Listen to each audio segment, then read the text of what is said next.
wakeupcalldt, facebook.com/wakeupcalldt, and on wakeupcalldt.podbean.com. So however you're connected with the show, thanks so much for tuning in and hanging out with us. And if you want to go to wakeupcalldt.com and listen to the show, you could do that as well, because the Podbean feed is embedded to the homepage of wakeupcalldt.com. So you can also join us right there and keep it easy for yourself. So however you're tuning into the show, thank you so much for being with Wake Up Call with Dan Tortora, Monday through Friday between 9 a.m. and 11 a.m. Eastern Time. Can't thank you enough for joining us on our journey every single week. You know that we start off the week with what we call DT and Murphy with myself and Brendan Murphy, two Marywood alum, and we join forces because working together once or twice just wasn't good enough. So we're now with you on Mondays from 9 a.m. to 10 a.m. And DT and Murphy, we have that picture up with all the information that was just shared for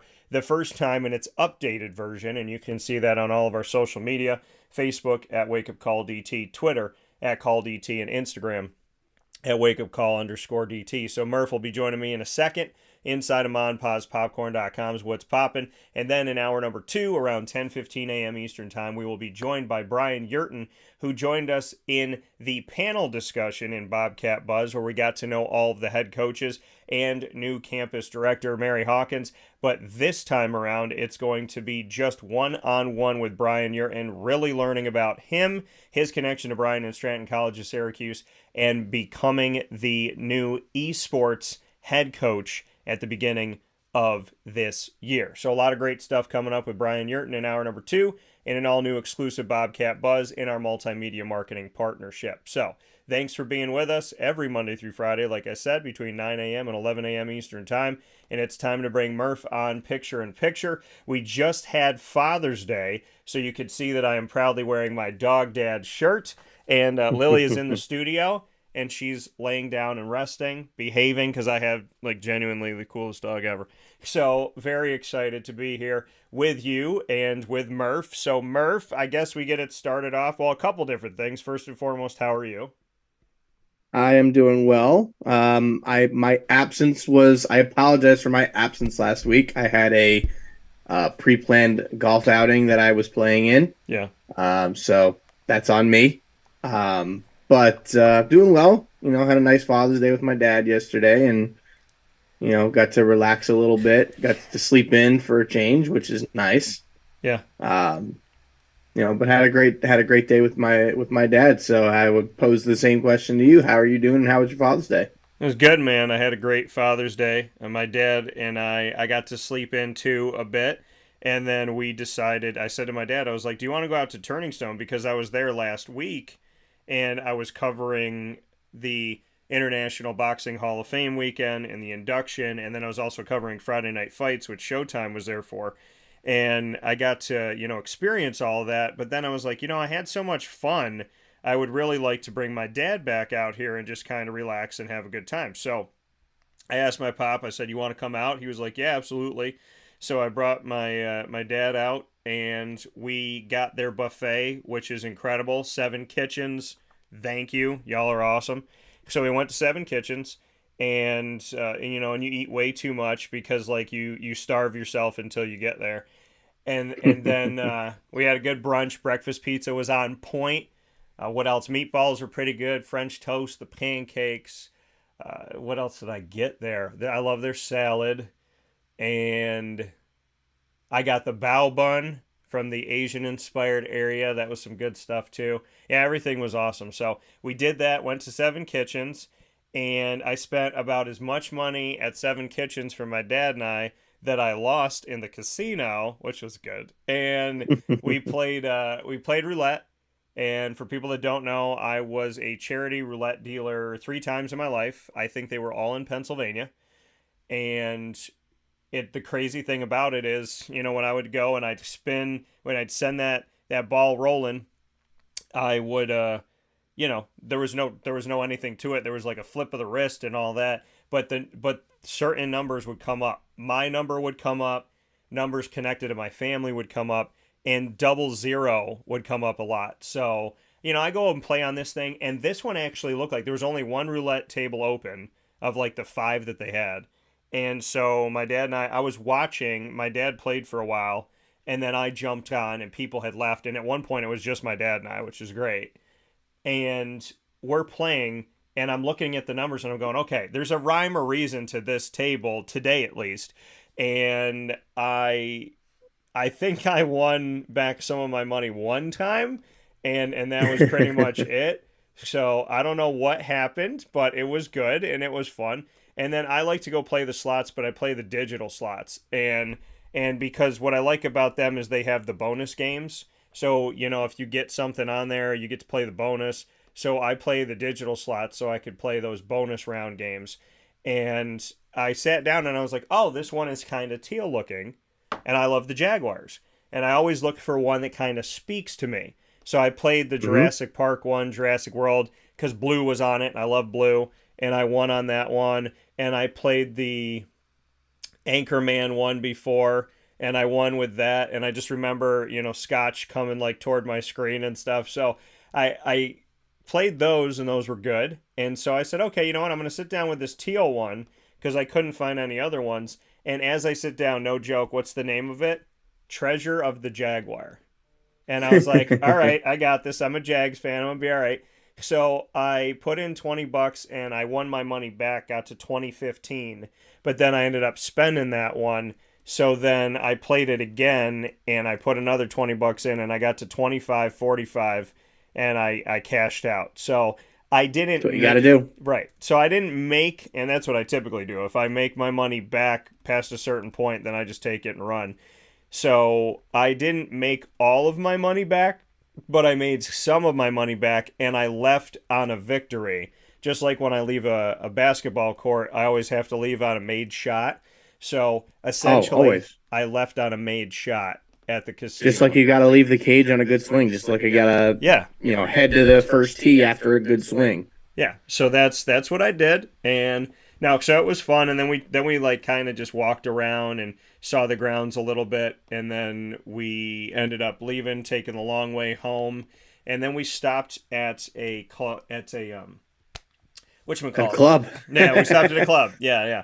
No, we stopped at a what place do we have? It was an antique shop that we went to, and the antique shop actually had a sports card place in it, which I had no idea about. And it's so hard to find sports card places in central and upstate New York. There's only like one. So Cooperstown? Well, yeah. I mean, you got to go all that way.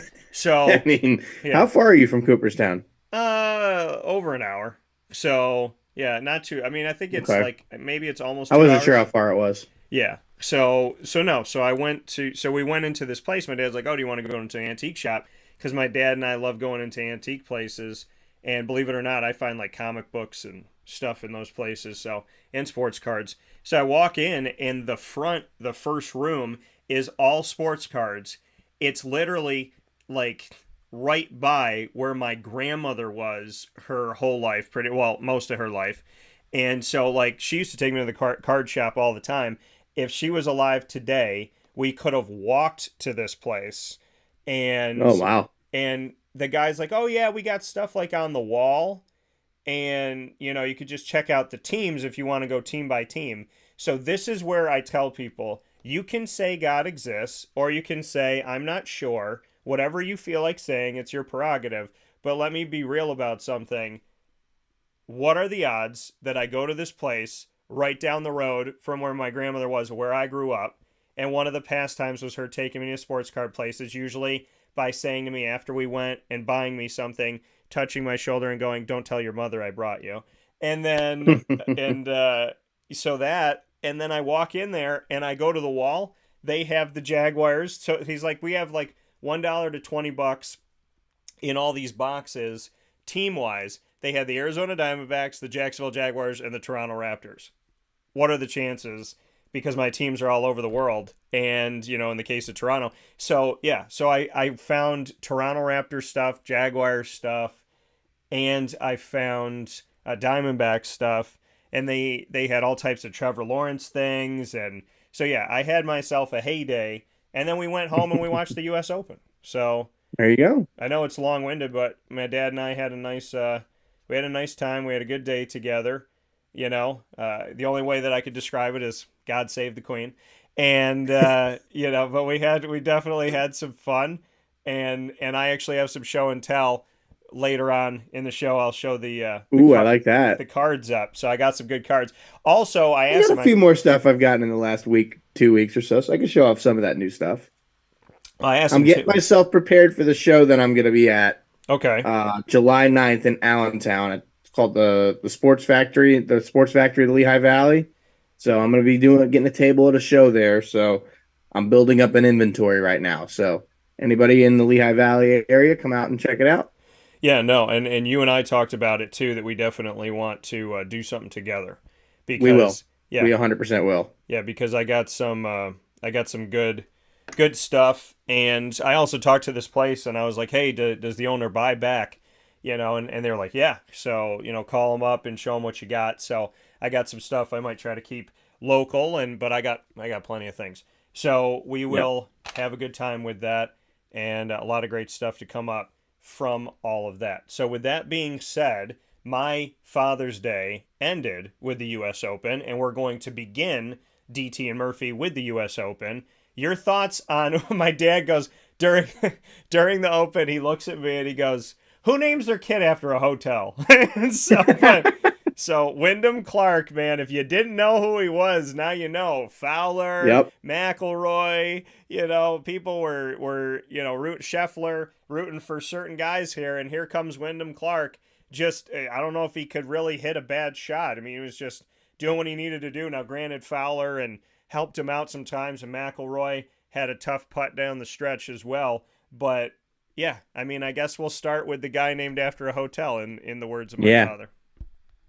So I was describing the so I was texting back and forth with my best friend Jake, and we were talking a lot about like with Wyndham Clark, and I was rooting for Ricky.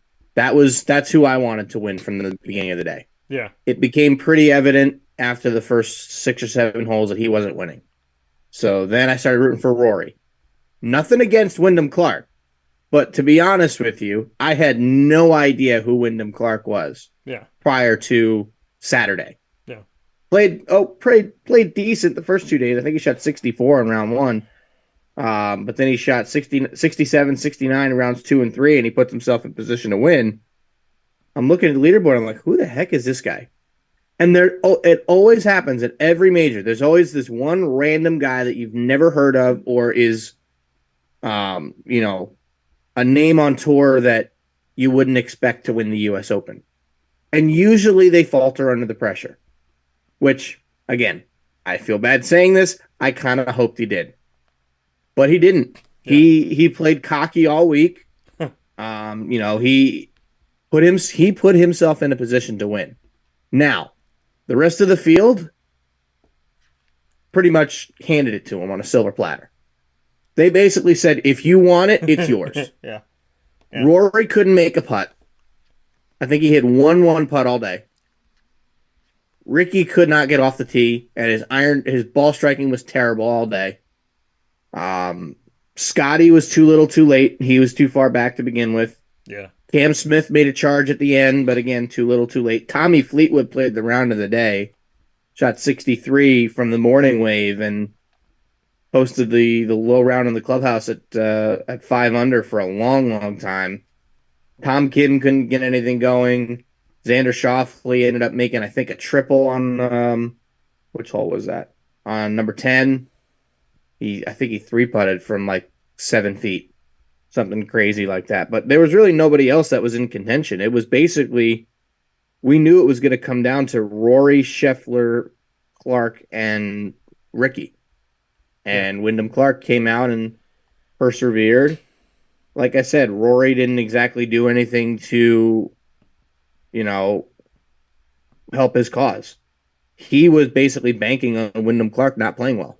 Yeah. And for a stretch, he did. I mean, Wyndham Clark was at 12 under par going to the 15th tee, and then he yanks a tee shot, gets himself in the rough, yanks his second shot, can't get up and down, makes bogey, I think he bogeyed the 16th as well, but then he made a ridiculous par save on 17 in order to make, like I said, in order to make a par. And then he gets to the 18th hole and stripes his drive down the middle, puts his ball on the green, and as soon as he hit that ball on the green, I'm like, okay, Yeah. three putts not out of the question, but he's been lag putting really well all week. So he was rolling the putter really, really well. I mean, he didn't make a lot, but he didn't miss a lot either. He hit a lot of great lag putts, and he was setting himself up to make shorties. And he really only missed one short putt. I think it was the one on 15 that he missed from about 6 feet. But he had a really great tournament, and my God, can he hit the ball far? I remember I was watching on Saturday at work because I had some downtime in between lessons. I'm looking up at the TV, and I'm watching him and Ricky tee off. Ricky hits one, I think 173 miles an hour ball speed. Just, nice little draw down the middle. Yeah. Good ball. Wyndham Clark hits it 188 miles an hour. And I'm like, he hit it how fast now? Yeah. Like 188 is impressive. Like, that's, whoa. Mike doesn't want to stay in place right now. That's like Rory, Bryson, Brooks, Koepka level. Quick. Right there. So that alone is impressive. So the fact that he's able to hit it that far is really quite impressive, but he hits a fade. And my friend Jake had said to me maybe the 17th hole or so, he goes, you think it's a coincidence that faders tend to win the U.S. Open? Yeah. And I had to think about that for a second. I'm like, you know what? He fades it. Rahm fades it. Fitzpatrick fades it. Koepka fades it. Who else did he say? There was another name or two that he had said. DJ fades it. Morikawa fades it, but Rory draws it. Guys who draw the golf ball don't have as much of a good time at the U.S. Open. It seems as though they set that course up for guys that fade the ball, which naturally I'd like to do. I'm not saying I would ever win the U.S. Open because I'm nowhere near good enough. I don't know if I'd break 90 at that place. Then again, I also did say that about Bethpage, and I shot 82. So who knows? But the bottom line is, it seems like the faders of the golf ball are winning U.S. Opens in recent memory. So it's really quite impressive to see somebody who hits the ball that far, that hits the ball, swings it that fast, and hits it that fast. Is able to produce as much speed as he has, and is able to control his game as well as he is. But the one thing I did not mention yet, his short game was phenomenal yesterday. He got up and down in quite a few situations that I would have thought, man, you're in jail right there. He had one pretty much right up against the collar on the back nine that he ended up getting up and down, making par. I actually think that was on 17. He had shots from the rough that he ended up getting up and down. He had tough shots from a tight lie behind the pin that he was able to get it up and down. His short game was on point, flat out. And it was really impressive to watch. Yeah, I mean, I thought it was a great U.S. Open. I thought listen, Rory contested him, but he had an answer every time.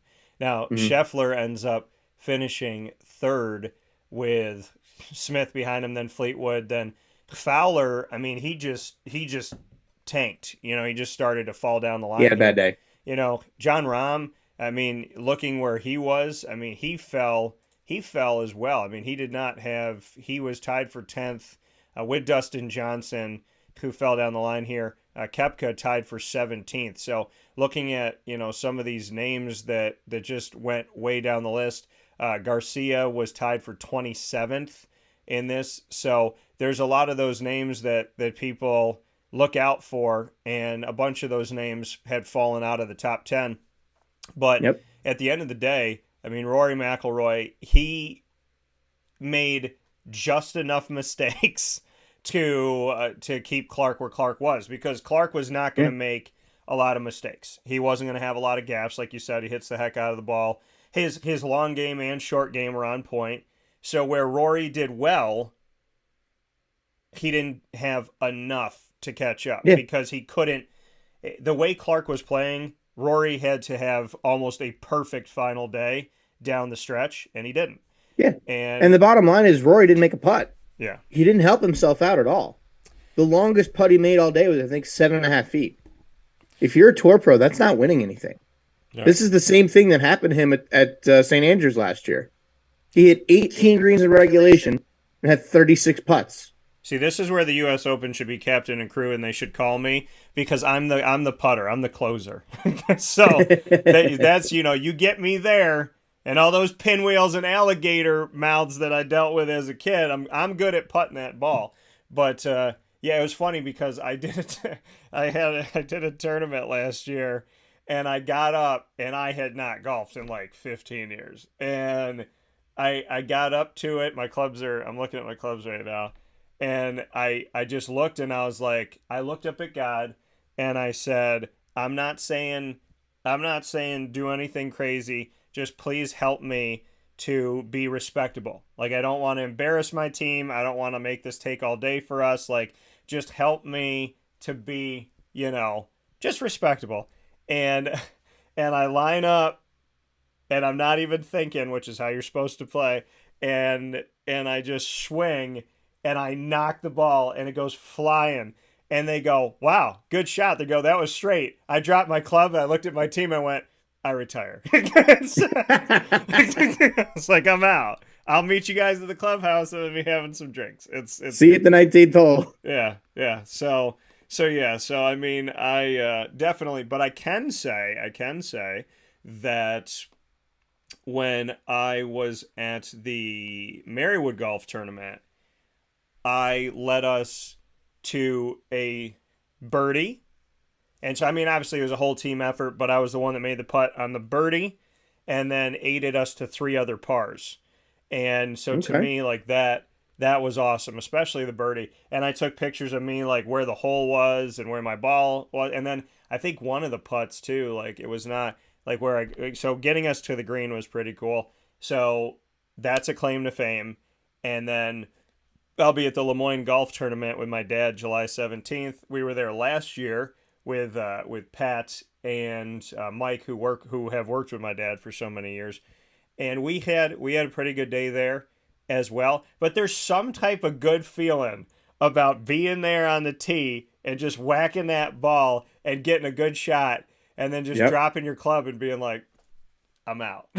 So like, it's the feeling that gets you coming back to the golf course every week. Yeah, so that's the best part about it. Yeah. So So I got, what's today? Today's the 19th, so I got a little under a month to prepare. But I'm excited. I'm excited about what's to come. I'm looking forward to it. So maybe we do the DT and Murphy golf lesson that day.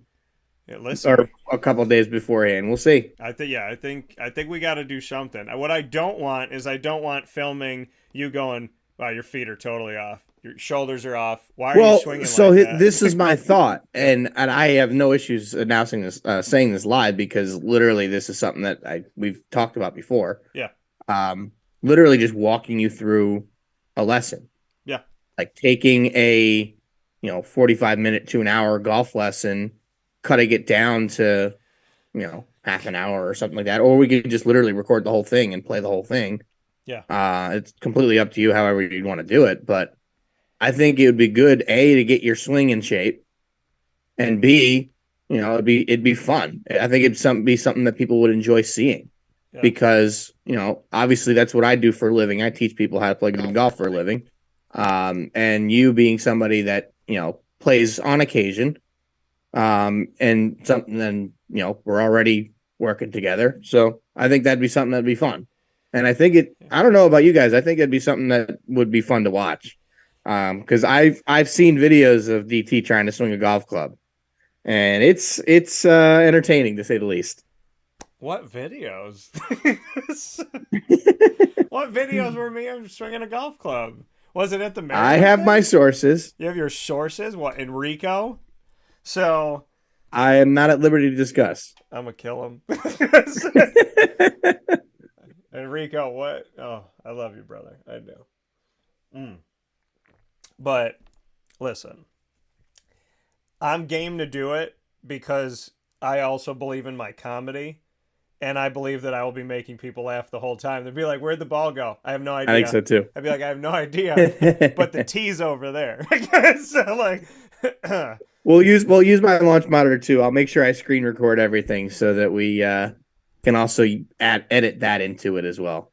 can't wait. So yeah, it's fun. We'll have a good time. It's always a great time.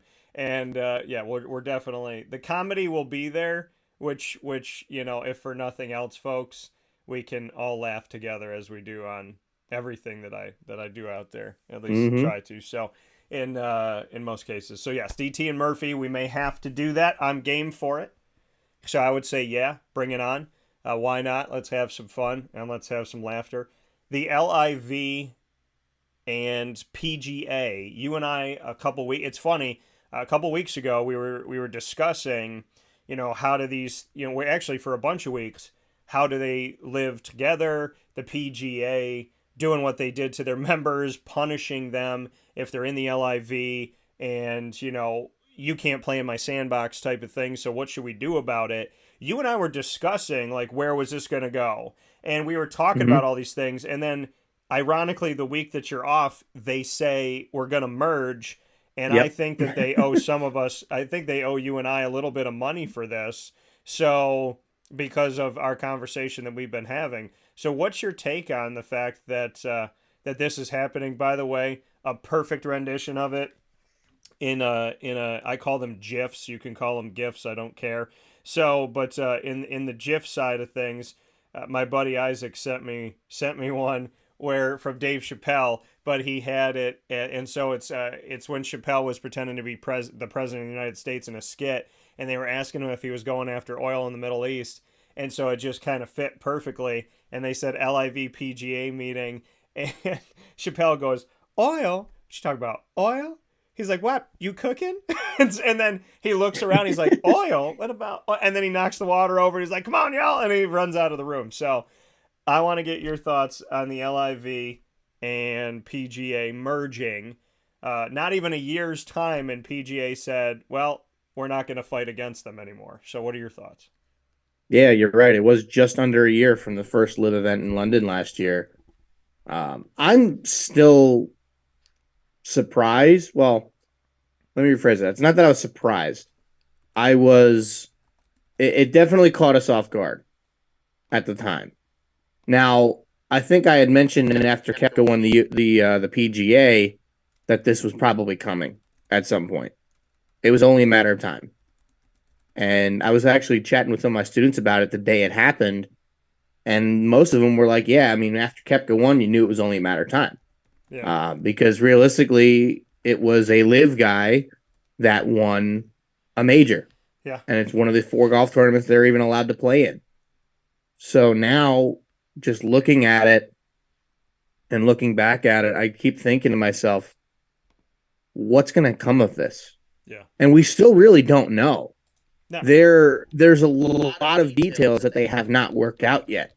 So we don't know exactly what's going to happen to Live. We don't know exactly what's going to happen to the PGA Tour. We don't know what's going to happen with the Ryder Cup come this fall. We still don't know if these guys are even going to be allowed to play in the Ryder Cup. Apparently, the U.S. is allowing players that are that qualify by points to play, but in Europe, the RNA is not letting them do that for whatever reason. So, will Live guys play in the Ryder Cup? Who knows? But I'd love to see it because Brooks needs to be on that team. Dustin Johnson needs to be on that team. Bryson needs to be on that USA team. And then over in Europe, you got Sergio. You've got Louis Oosthuizen. Actually, no, he's South Africa, so he'd be President's Cup. Any of the guys that went over to Live from over there, we want to see them in the Ryder Cup. well, And the Ryder Cup shouldn't be a PGA Live thing, it should just be the best players from the United States and the best players from Europe playing together in the Ryder Cup. That's the way it should be, personally. Well, but I'm still questioning what's going to come of this. Well, I'm not sure. So this is some background, and for those of you wondering about the PGA Live merger, Senator Richard Blumenthal, who is a Democrat from Connecticut, spoke on the Senate's investigation into the merger, saying that there's a quote-unquote real risk. Now, he was on Face the Nation on CBS News, and he said they're trying to understand the deal, which goes off what you said. He said, quote, "The permanent subcommittee on investigations that I chair is essentially trying to uncover the facts about what went into this deal, who was behind it, and whether there was any improper conduct or wrongdoing, and what the structure and governance will be of the entity going forward. There are very, very few details," end quote. Now, the agreement between the PGA Tour, DP World Tour, and Saudi Arabia's Public Investment Fund is supposed to be creating a new unnamed for-profit entity that'll combine the commercial businesses of the three entities. Now, the agreement also maintains PGA Tour Inc., a tax-exempt organization, will remain in place and will retain, quote, "administrative oversight of events for those assets contributed by the PGA Tour, including the sanctioning of events," end quote. Now, we're looking at this. The Blumenthal accused the country of using sports investment to repair its image, commonly referred to as quote-unquote sports washing, followed up with several accusations about the actions the Saudi government, let's see here, has allegedly been involved in. And it says, "Remember, what we have here is essentially a repressive, autocratic foreign government taking control over an iconic American institution for the clear purpose of cleansing its public image. The Saudis have been very explicit that they have an objective here," end quote. This is all coming from Blumenthal. Now, there's also things that they talk about. There have been numerous maligned activities,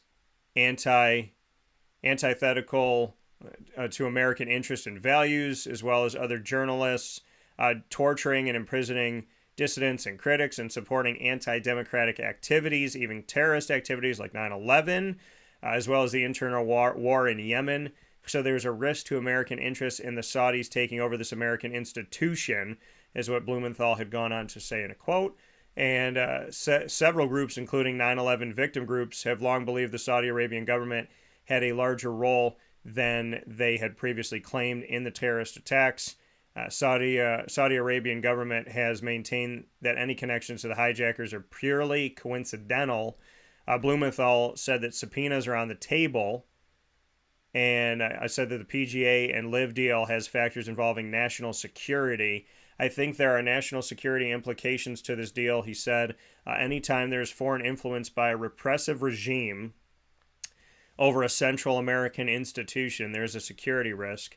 And remember, this institution plays a central role in our society. The players are ambassadors and role models, and there are economic implications. The Travelers Tournament beginning this week is going to have an economic impact on local economies in Connecticut in tens of millions of dollars," which is added by Blumenthal in his quote. So this is where we are, and this is what's going on, because this isn't just a merger of two American-based companies. This is a merger between an American institution of, the PGA and Saudi Arabia. So the concern here is national security. What I find to be hilarious, and I don't mean to be political on this, but the fact that there have been people in politics, politicians in our national government that have been accused of their connection to foreign governments and taking money, that have never gone on trial and never faced any scrutiny, and nothing has happened to them. Yet the PGA Tour is under scrutiny, and so when we talk about threats to national security, I would think a politician in our national government making decisions for our country at such a high level may need to be investigated a little bit more than the PGA, but I digress. And as Yes. we look at it right now, the PGA Tour and this deal could be under investigation of a threat to national security, which I understand, but I find wildly hysterically ironic. Oh, absolutely.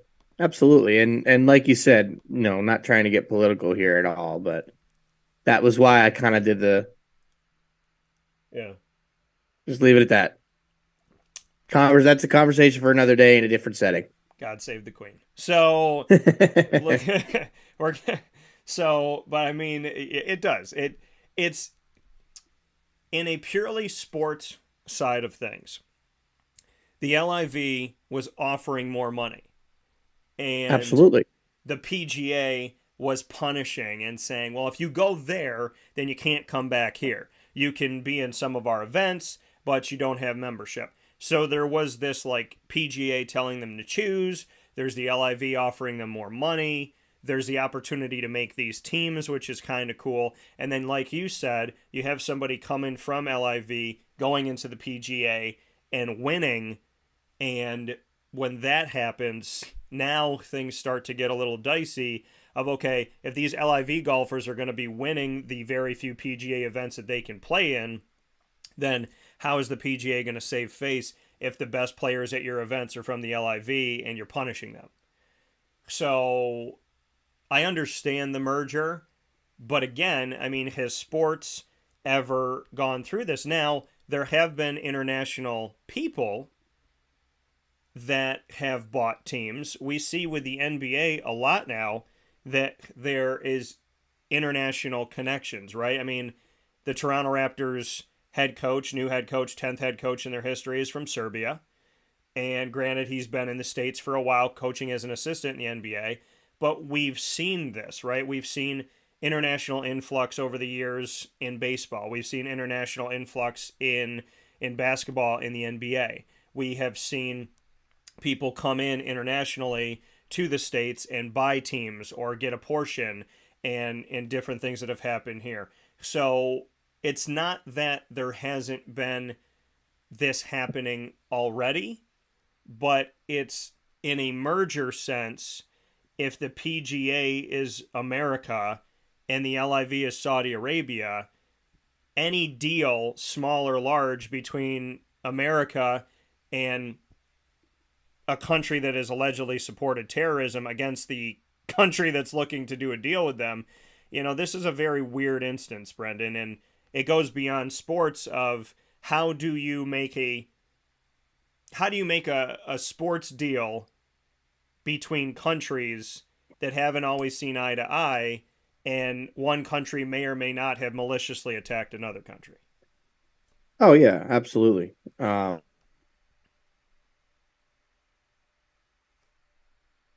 Probably the best thing that could have happened for golf. I do understand why they're investigating it because of the circumstances, because of who is funding this. Yeah. And it doesn't sound like the Saudi government is in any way going to be taking over, you know, the leadership of the PGA, Right. of the PGA Tour. It sounds like it's strictly going to be financial. So they're just basically going to be the financiers of a lot of things. So I would imagine that the purses for a lot of tournaments are going to go up.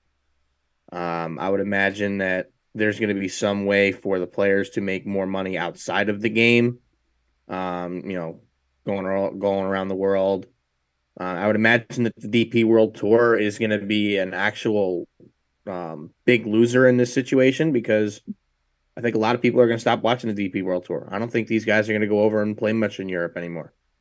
But they could also use the DP World Tour to their advantage, take it all over the world, like literally all over the world, all six continents that are, playable, not Yeah. counting Antarctica. Um, but go everywhere, play everywhere. Go to South Africa, go to Johannesburg, go to go to South Korea, go to dare I say China. There's great golf courses over there that you can play. Go to Australia, go to New Zealand, go to South America, go into Europe, everywhere. Take this global. And that could be what the Saudi fund could help them do. So this could be a really great thing for golf. Now, I do feel for the PGA guys that stayed loyal, and it sounds like those PGA guys that did stay loyal are going to get some sort of um, maybe not a reimbursement of what they could have gotten because Tiger turned down 750 million dollars to go to live, Right. but these guys are going to get compensated in some ways, from what I understand. And again, we're still. I mean, this might have been almost 3 weeks ago now that we're hearing about this, but at the same time, like we said, we still don't know a whole lot about what is happening, about how this is going to work. So I'm really interested to see in the future what happens. Now, Liv is not going anywhere for this year, as far as I know, because they're still going to be playing at Trump Bedminster in August, and I do plan on going. I'd like to, at least, just to see what it's like, honestly. Yeah. And I've never been to a PGA event, which also I should do. But they don't play any tournaments up this way. So can't really go. Unless I want to drive, and I don't. Yeah. So I'll probably go to the live event at Trump Bedminster, also because I'd like to see the golf course. I want to play there, like bad. That's one of the courses I'd really like to play in the Northeast still. I wouldn't call it a bucket list course, but it's definitely up there for courses I'd like to play, because I played the Trump course in Colts Neck, which is nowhere near as nice as Bedminster, and had a blast. The facilities were unbelievable. The faucets, the plumbing in the bathrooms was gold. I don't know if it was actual gold, but it was gold. Like MC Hammer. That's a classic Donald Trump thing to do. Or MC Hammer. So, that too. But I did put this up. You can vote in the poll. We put polls up all the time on Twitter at CallDT. That's CALLDT. I'm also going to put it up on Facebook, which is at Wake Up Call DT. Are you concerned with Saudi Arabia's connection to the United States as a result of a merger between the PGA and LIV? And I just put it up, and early voting says no, they're not concerned with this. But I'd love to get your thoughts. So you can vote at CallDT, that's CALLDT on Twitter. Are you concerned with Saudi Arabia's connection to the United States as a result of a merger between the PGA and LIV? And so we shall see, and where things go from here. I hope it's a good thing. I think for sports, it can be a good thing if it's done right. I will tell you this. In dealing with two different countries, in the way and in the countries that are involved, whoever the lawyers are better be taking a fine-tooth comb to every single piece of this contract. So we will take a step aside for a fast break. When we come back, we'll talk about Bob Huggins unceremoniously leaving West Virginia with, I believe, 935 career wins, close to 1,000. And making the decision to leave amidst a couple things in recent history that kind of marred his reputation a bit. So we'll talk about Bob Huggins when we come back, and then we'll give a nod to the Florida Gators baseball team as well as Major League Baseball right after this on DT and Murphy inside of Wake Up Call with Dan Tortora. Stay with us. Carvel DeWitt, it's what happy tastes like. Do you know why? Because we make ice cream. Creamy, rich, flavorful ice cream. Not yogurt or iced milk like some of our competitors. Ice cream. Fresh, by hand, daily. For the calorie conscious, we have something new for you. Our new Carvelite. Same great flavor, creaminess, and texture of our regular ice cream with only 35 calories an ounce. So whether you want an ice cream cake, flying saucer, dasher, carvalanche, hard or soft ice cream, we will satisfy your craving with our fresh, handmade regular or new Carvelite ice cream. Carvel DeWitt. It's what happy tastes like.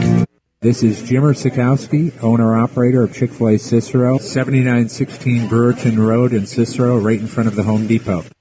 I had a deep feeling that God wanted me to do something bigger with my life and to help people, help others. I kept putting Chick-fil-A in my life, and I realized as I was going through the franchise selection process that positively impacting the lives of others was really core to what we do here at Chick-fil-A. First of all, it starts with the food. The food is brought in fresh daily, and we bring in local produce.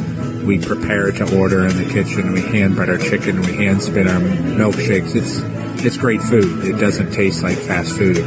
I think the second thing is the way people feel when they come in a Chick-fil-A restaurant. It's different. We try to treat people with intentional kindness here, which is very different and deeper than good customer service. And so I think it feels remarkable for most people to come in a Chick-fil-A restaurant. And then lastly, the impact that we try to have in the community is very different. It's a big part of the expectation of every operator of a Chick-fil-A restaurant is that they're actively engaged in their community, they're a leader in the community, and they're making a difference. When they realize that what we're striving to do is to shine a little light in their life, that's a very, very different experience than you will have at any other quick service restaurant. And it's that remarkable experience that I think people will emotionally connect with. The Wildcat Sports Pub in Camillus, New York is located on 3680 Milton Avenue in the Home Depot Plaza. It is your family-friendly sports bar and restaurant. Folks, some sports bars aren't family-friendly. Some family-friendly restaurants are not sports bars. The Wildcat Sports Pub in Camillus, New York is proud to be both. It is that marriage that you've been looking for years. The Wildcat Sports Pub is your home base for your sports bar and restaurant needs, games for the kids, indoor and outdoor activities, and enough things on the menu to come back every single week and get to try something new. They're open Sundays from noon to 8 p.m., Monday through Wednesday, 11 a.m. to 11 p.m., and Thursday through Saturday from 11 a.m. to midnight. For reservations and party information, call 315-487-2222 for the Wildcat family-friendly sports pub and restaurant.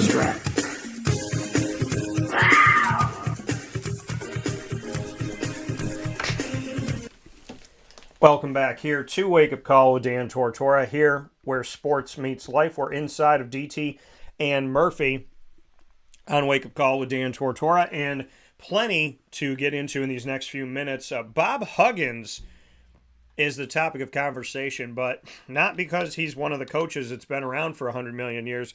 It's because of the fact that Bob Huggins on Friday, was it Friday? No, Saturday. On Saturday, we found out that Huggins had been charged with a DUI. And following that, very quickly, it was that he's resigning. Now, Bob Huggins made it into the news for making an anti-gay slur, and that had come up. And then this, we look at this. He was arrested Friday night for allegedly driving under the influence. Now, he was inducted to the Naismith Basketball Hall of Fame in September.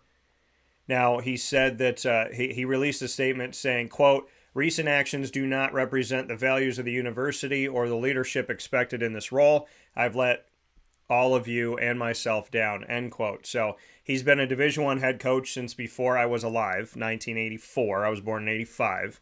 He spent the past 16 seasons at West Virginia, and he said, quote, "I am solely responsible for my conduct and sincerely apologize to the university community, particularly to the student athletes, coaches, and staff in our program.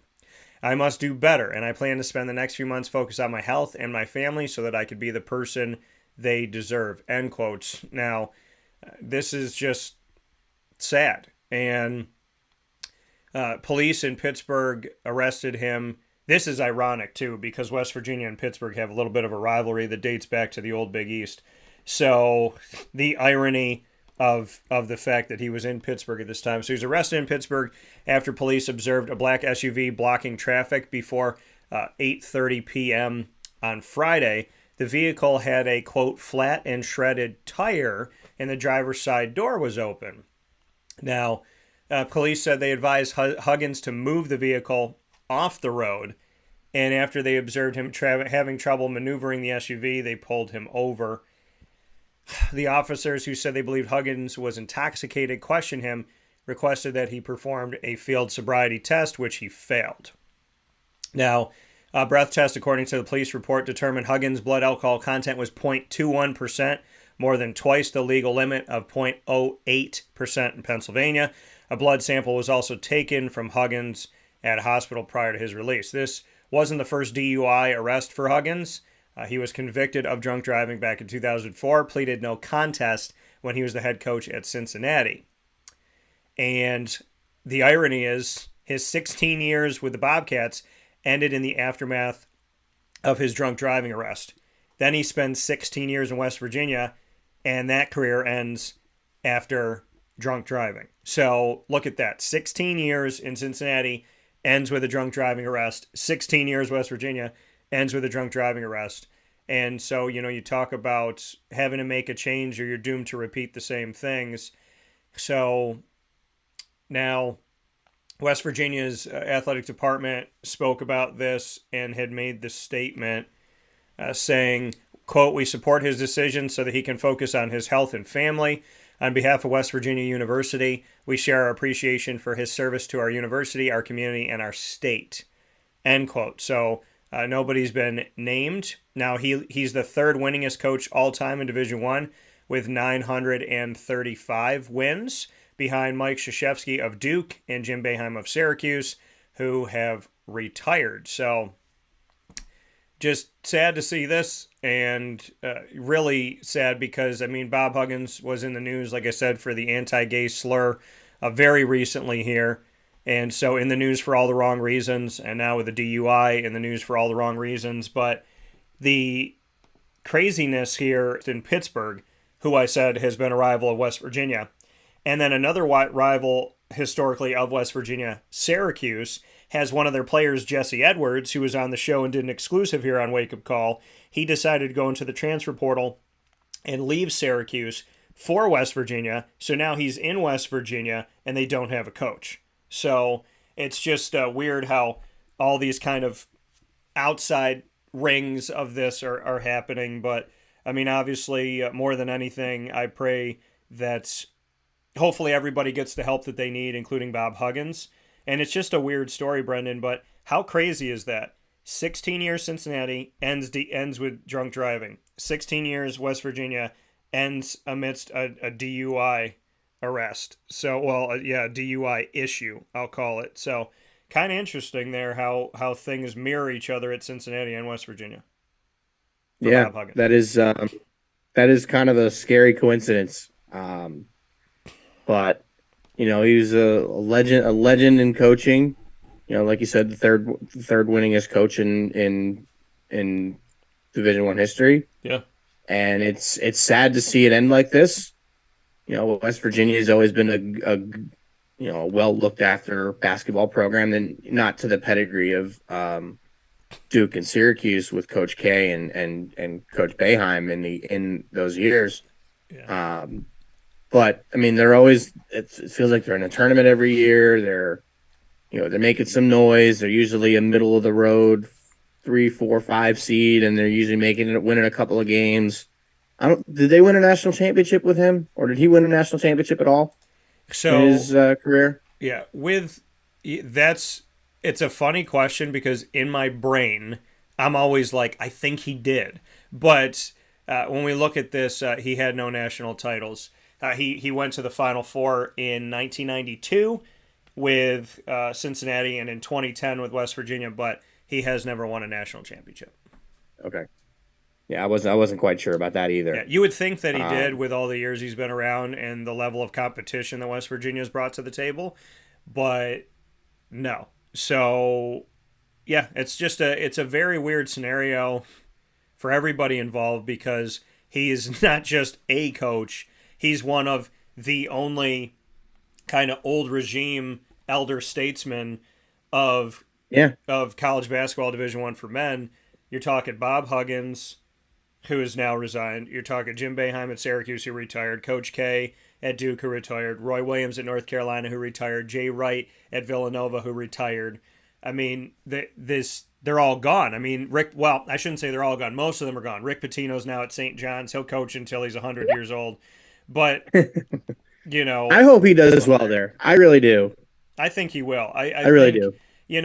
Rick Pitino's he perfectly plays Al Pacino in real life, in the sense of, if you think you got him, like, he never dies. You can't get rid of Rick Pitino. And I Yeah. believe he's 71, and Is he really that old? No yeah. way. And he'll be at St. John's. So, yeah, interesting. I think he'll be at St. John's for a while. I do. Yeah, I think he will too. So, And he'll bring more. I I mean, the Big East. I've seen it recently firsthand in the Garden. It's still incredible, even sadly without Syracuse and Pitt and whatnot. But yeah, I mean, they already have relevancy, and he's going to bring even more relevancy to the league. And I think there's going to be more national exposure and more Of teams course. to the NCAA tournament. He's only going to help the Big East because, like him or dislike him, Rick Pitino carries with him a lot of clout, and there's definitely going to be a spotlight on him. So, I mean, he absolutely. he is the Scarface of basketball, I guess. So, I mean, St. John's has kind of had that since they had hired Chris Mullen to be the coach. And funny thing is, my mom has an interesting connection to Chris Mullen. She actually went to the same high school in New York as Chris Mullen. I think he was a year or two older than her, which is a pretty cool thing. But when they hired Chris Mullen, that's what got my dad to start watching St. John's, because he always liked Chris Mullen as a player and as a, because he went to St. John's, because Chris Mullen went to St. John's. Now, my dad was a Stony Brook alum, is a Stony Brook alum. Yeah. They were not Division I at the time. Now they are. And Stony Brook, for the most part, is really only good in lacrosse and sometimes baseball. Another baseball team one year had a really good year, and they beat North Carolina, who was the number one team in the nation at the time. Yeah, their lacrosse for women is amongst the best in the nation from year to year. So. Oh yeah, yeah. My one of my good friends from college, his girlfriend, Taryn Miller, was one of the best players in the country. Was an All-American twice, I believe. Her sister Kylie was, I believe, a 4-time All-American and was drafted number 1 into the National Women's Lacrosse Professional League. Yeah. And she does all sorts of clinics and plays for Team USA. And that family's got some really good lacrosse players that have gone through Stony Brook. So yeah, that's the only reason I know that Stony Brook's women's lacrosse team is so good. Well, I know it because of my little sister is there, Franny, and she's gone through some recent injury and stuff. She had, not injury, but she went through some medical stuff where she had type 1 diabetes, and people didn't know that. So, to go through what she's been through and have the fight that she's had, she has the potential opportunity, God willing, prayers and hopes, that she's going to be able to play again.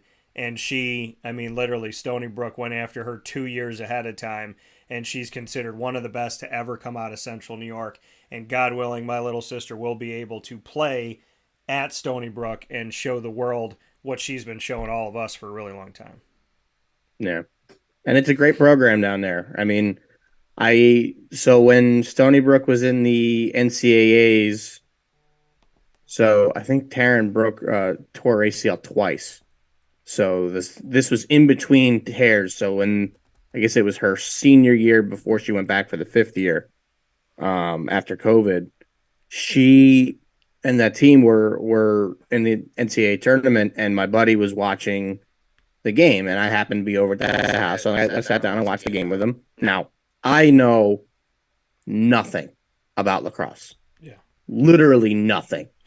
Yeah. But I was just watching the game. I was watching for her numbers, see what she would do, and they won the game. They didn't win the national championship, obviously, with them at all, which sucked. But it was fun to watch, and it was a school that my dad's got connections to, and I got a best friend who his girlfriend went to school there for 5 years, and her sister was an All-American, and plays for Team USA. Now, Taryn doesn't play anymore because the second ACL tear kind of, destroyed her knee.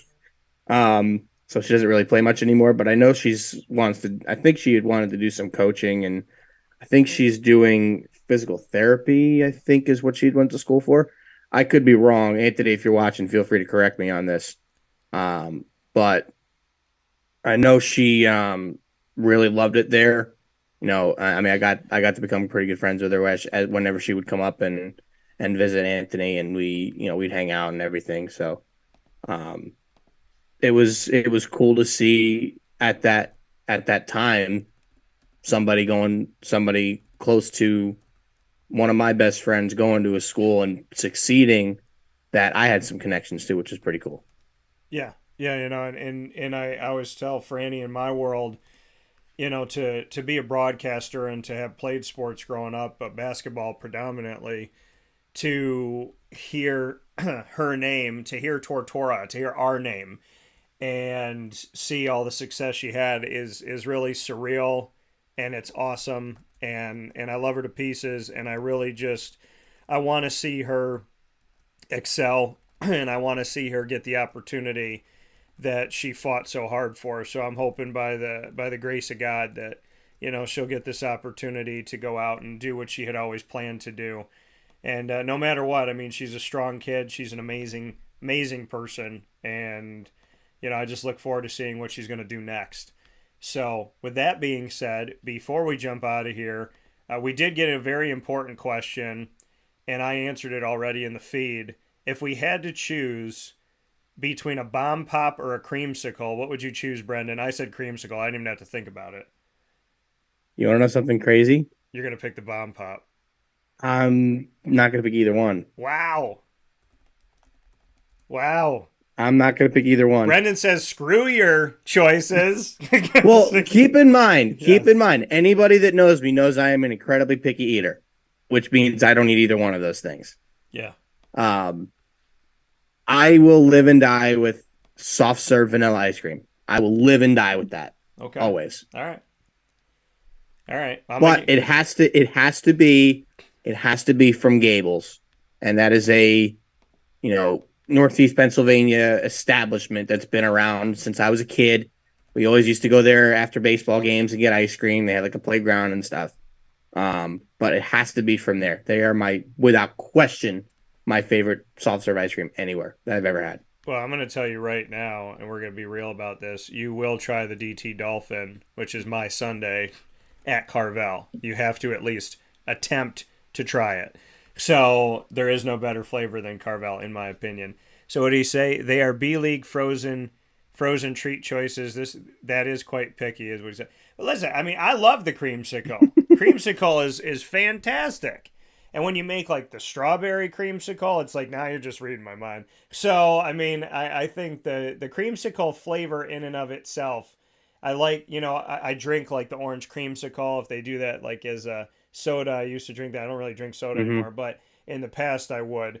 So with that being said, let's jump into baseball really quick before we hop out of DT and Murphy. For those of you coming in to listen to an all new and watch an all new Bobcat Buzz, I will be joined by my guy Bryan Yerton, the eSports head coach at Bryant and Stratton College of Syracuse, momentarily.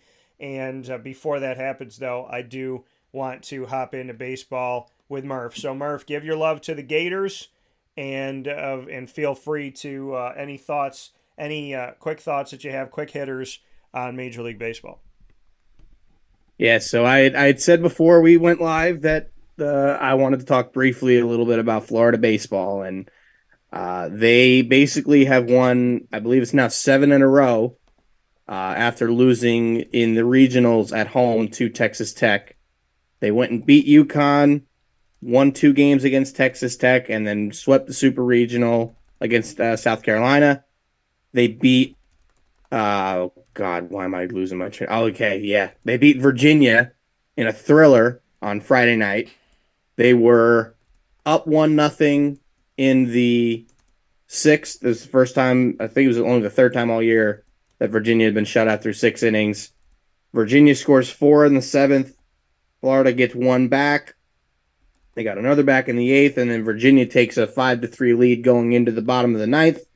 Florida scores 3 on 2 home runs, Ty Evans and Wyatt Langford.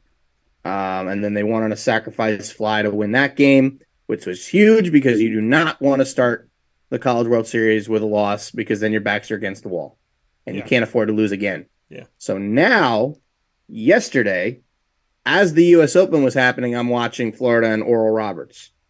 That one gave me a little sweat at the end. For sure it did. Yeah. They had Jack Caglione, the All-American two-way player, who was starting to get loose in the top of the ninth, and then he had to come back. So he was on deck. So he never actually went into pitch, but it was definitely a great game. They held on. Oral Roberts loaded the bases after scoring a run in the bottom of the ninth, and Florida held on to win. They gave up 11 hits and only 4 runs. They had 5 hits total, and that was their entire offense. Waldrop looked great again, struck out 12 in 6 innings. And now they're pretty much going to sit around until Wednesday, and they're going to await the winner of TCU and Oral Roberts from Tuesday. So TCU knocked out Virginia on Sunday. So Virginia is out in the College World Series. Today you've got Wake Forest and LSU, the number 1 national seed, the number 5 national seed. And then Tennessee, Stanford in the elimination game. That's at 2:00 today. Tennessee, Wake Forest and LSU is on at 7. That's going to be a fun game to watch. I actually would probably rather see Wake Forest win because a number 1 national seed, I don't believe, has won the NCAA tournament in a long time. Has not won the College World Series in a long, long time. So for me, that would be the best matchup because if history repeats itself, if Florida gets there, they're winning the national championship. As most of you know, I dabble with some sports betting here and there. I do have $50 on Florida to win the national championship. If they win, it pays out $450 because they're plus 900 when I got it. So really hoping that they, not just for my fandom of the school, but also for my bank account, I would really love to see them, win the national championship. That'd be really nice. I could cash it out right now for $155, and I'm not doing it. So I'm riding the Gators all the way. So go Gators. As for Major League Baseball, the Rays keep winning. They're, still have the best record in baseball. They are just utterly dominating right now in the AL East, and it's kind of amusing to watch. Diamondbacks still lead the West. Dodgers are in 3rd place, which is quite impressive. It's a little bit of a down year for them, but I think they're holding out hope that they're going to sign Ohtani in the offseason for, like $500 million or something crazy. But then I look at the National League East, and the Mets they're 5 games below 500. They got, after sweeping the Phillies, they have lost, 1, 2, 3, 4, 5, 6, 7, 8, 9, 10, 11 out of the last 14. Yeah. So that's not how we wanted to see it. The pitching staff is really letting them down. Scherzer has been just okay. Verlander's been just okay.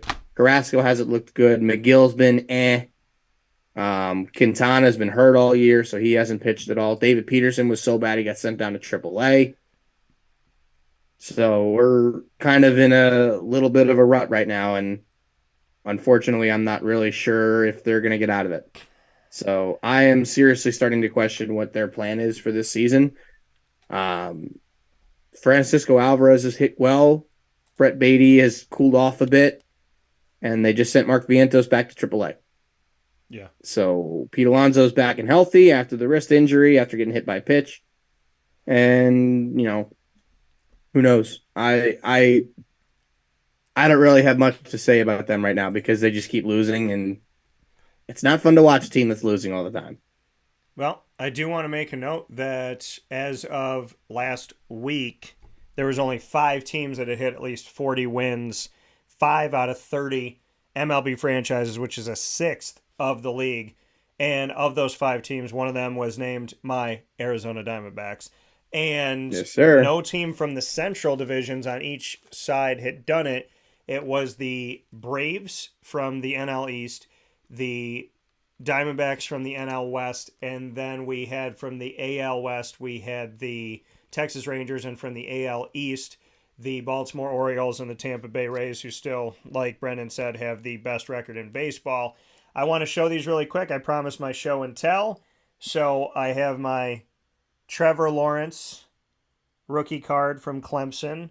I've collected cards long enough that when I see something inside of me tells me that's the one that's going to be worth a lot of money. So I have my record card or my rookie card there for Trevor. I have an Andre Sisco rookie card from Syracuse to the Jaguars, which I love that. Don't pay attention to the prices here. They're just the price that we're on here. Rookie card of Trevor Lawrence to the Jaguars, a little chrome looking. I love these because these are reminiscent of some ones I had before. But that hologram style with the big face, little face. This one has a clearness to it. You can actually see through it. These are all Trevor Lawrence rookie cards. Got a little Trevor Lawrence fire one here. And then I got some of these. This one is actually an X, so it's a cut card. Randy Johnson with my Diamondbacks, because Lord knows I love Randy Johnson. A Corbin Carroll rookie card. They only had one Corbin Carroll available. Which one? Here. Which one? Let me see. Okay. So I got that one. I'm trying to get a hold of the Bowman first. Yeah, look at this one of his. Look at that little chrome one. That's sweet. Cattell Marte. So I got Marte, another Cisco rated rookie. That's a chrome one. A gifted rookie of Trevor. Another nice looking big face, little face of Trevor Lawrence. This is an all greenish teal card. I have a Kawhi Leonard Toronto Raptors championship card. Randy Johnson in the red for the Diamondbacks. Geraldo Perdomo, chrome. Got one of his here. And then I got another Marte. This is the Topps Ginter, which I love this one because it looks like it's painted. And then I have one that looks like this. It's Randy Johnson. Looks like he's painted of the old thing. And here he is, man. Save it till last. Rookie card. Gold. All nice looking. And special here for CNS, Central New York, and my Diamondbacks. A rookie card special insert of the man they call Patrick Corbin. There you go. So I got a little Corbin one. That's a sweet looking one. Who went on to play with the Yankees as well as now with the Washington Nationals. So that's my little show and tell from the new card shop I found in Syracuse. All right. So real quick before we get out of here, I got a couple new things to show off. Okay. Now I'm going to start with the ones. So all of these are graded. I'm going to start with the ones that are 9s, PSA 9s, because these ones were a little bit cheaper. Like I said, I'm trying to build up some inventory for the show that I'm going to be doing. Yeah. So I got a pair of Bryce Harper 2011 Bowman Chrome rookies. So those are both in a PSA 9. These aren't worth all that much. They're probably worth maybe $35 a piece. Yeah. Then we get into the PSA 10. So 2022 Bowman Platinum Bobby Witt Jr. That one's a rookie. This is a pretty sweet one. I have a Julio Rodriguez, one of these that is currently getting graded. We've got another guy from the Phillies, Andrew Painter, 2021 Bowman first. This one's a 10. I'm hoping this is popular down in the Lehigh Valley because obviously there's a lot of Phillies fans down there. Yeah. Number 2 prospect in all of baseball, Jackson Churio, is Bowman first. If he comes up and is a stud, this card's going to go up significantly. We've got Spencer Strider in a PSA 10. Oops. Bowman Chrome. That is this one is a pretty sweet card. Oddly enough, I got this from Canada. Oh, nice. And it was cheaper than all the ones from America. So I had to wait a little bit longer to get this one. So that was a good one. And then the big one. Now, this isn't one that I just got. This is one that I just wanted to highlight because he was called up since the last time we spoke. And his cards have skyrocketed in price. And I think I only paid $30 for this. So Nice. Ellie De La Cruz, Bowman first, PSA 10. I think I paid $30 for this card, and it is now worth close to 100. So safe to say I've made up pretty well on it, and I hope he continues to be good going into that show, because then I can sell it for more money. Oh yeah. Well, and I look at it like this with the ones that I got. I mean, you look at it to go through them again. These are all rookie cards of Trevor Lawrence. Some with Clemson on it, and some with the Jaguars here. But these are all rookie cards. Bunch of them inserts and specials. And so I am banking on the fact that my number one pick is going to continue to do great for the Jaguars, get us back to the playoffs. He will. Hopefully get us past just getting into the playoffs, and sign another big time contract with the Jaguars in a couple of years. So these Trevor Lawrences I'm holding on to, because I have full faith and belief in him that those are gonna, be just like this thing. go toward the college fund for my kids someday. So Yep. yeah, Just like this thing. That's not going anywhere.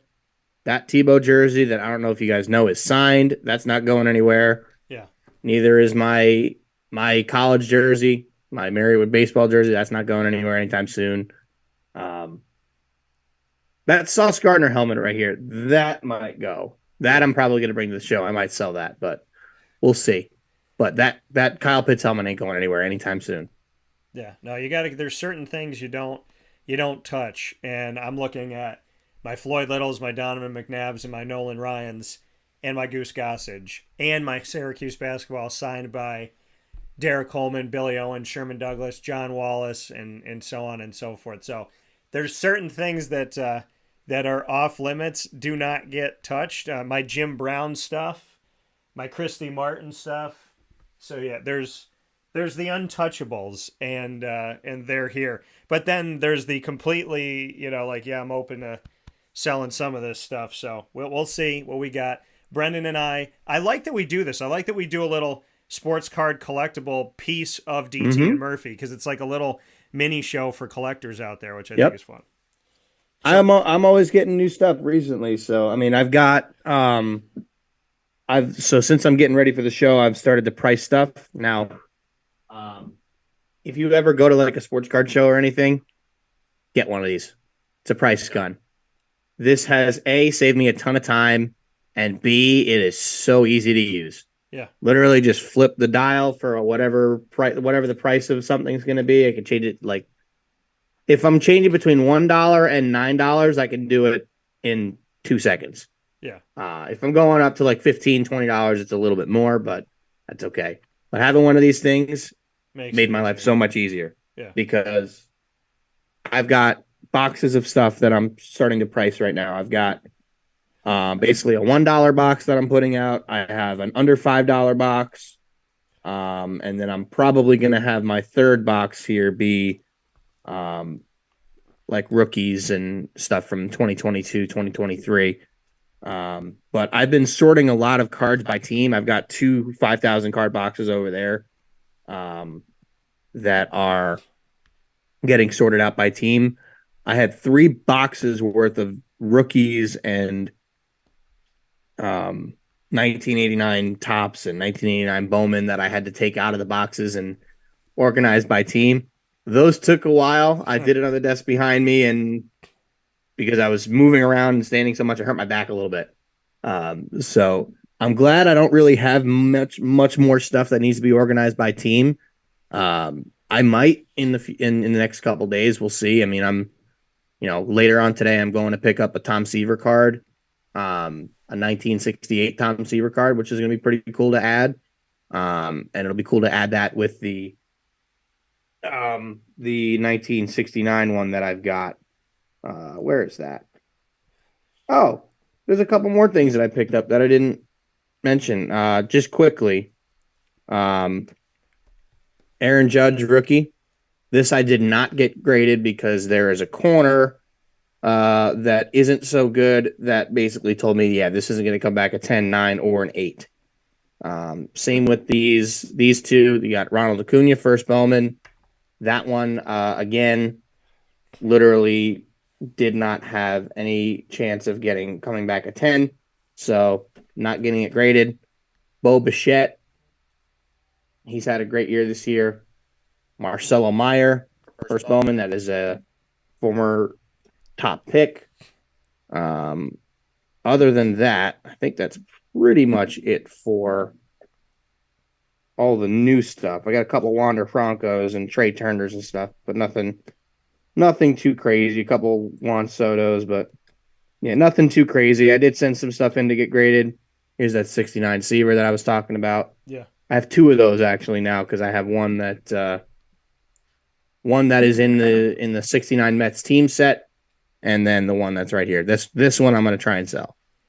That coming from Murph, myself, Dan Tortora. Appreciate being here with you as always. DT and Murphy starts off your week on Wake Up Call every Monday from 9 a.m. to 10 a.m. Eastern Time, and gave you some extra time today as we typically do. As always, Murph, I appreciate it, and we got to share with you some collectibles. So my Trevor Lawrence people, come at me.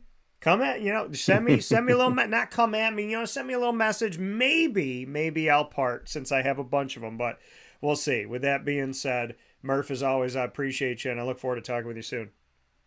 Sounds good, sir. I will see you next week. All right, take care.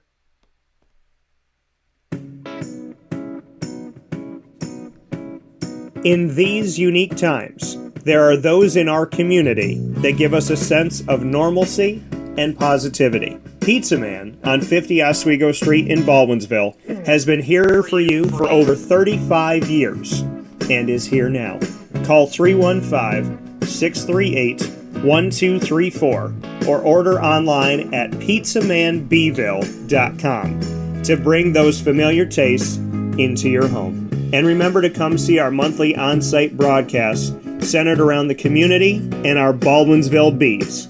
Pizza Man in Baldwinsville. Any way you slice it, they are always here for you.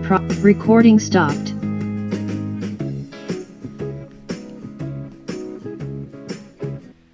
I'm George Townsend of Honda City with some good advice when buying a new car. The true cost of owning a new car is determined by the appraised value when you trade it. No vehicle appraises higher than a Honda. Next, look for low APRs and deep discounts. You also want low maintenance costs and great fuel economy. That's why my advice to you is to buy a new Honda. Looking pre-owned, visit our Honda Certified Used Car Center. Honda City, 7140 Henry Clay Boulevard, Liverpool, or HondaCity-CNY.com. It would be a pity if you don't shop at Honda City.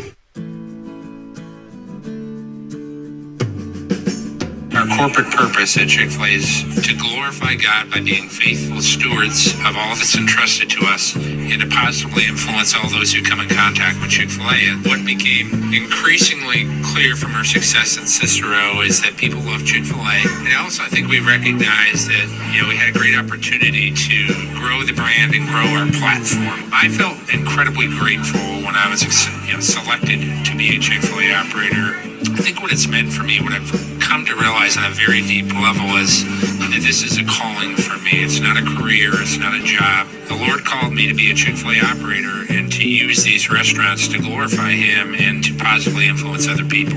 I'm blessed. I'm very blessed.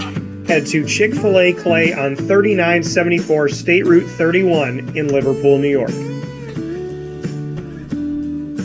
Welcome back here to Wake Up Call with Dan Tortora. Proud to be here with you every Monday through Friday from 9 a.m. to 11 a.m. Eastern Time. It is always my honor and my privilege to have the special guest that we get to have here on the show, and we have never had him with us picture-in-picture before, but we have him here with us now. The first and only time that you've seen Bryan Yerton so far on the Bobcat Buzz was when we had our panel discussion where we did rapid fire and you got to know new campus director at Bryant and Stratton College of Syracuse on James Street, Mary Hawkins. And so that's where you got to see Bryan. This is the first time that Bryan is with me in a one-on-one exclusive in our multimedia marketing partnership with the Bobcats of Bryant and Stratton College of Syracuse. So for this Bobcat Buzz, we are centering in on Bryan's story as well as esports.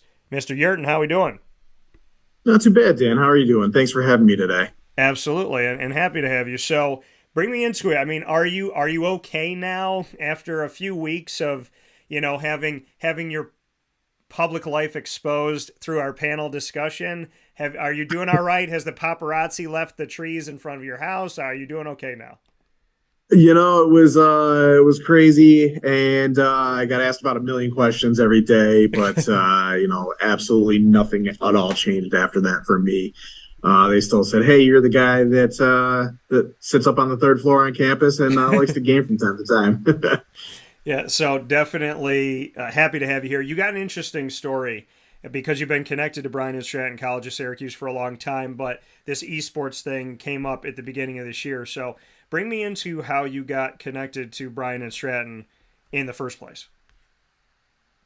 If we want to go way, way back, I was a student what seems like forever ago now. It was almost 20 years ago now, and started in the IT department and was given an opportunity there, and I've continued to grow through that department over the last 15 years or so. And then I was presented an opportunity, like you said, at the beginning of this year, where we had a vacancy with the esports coaching program position.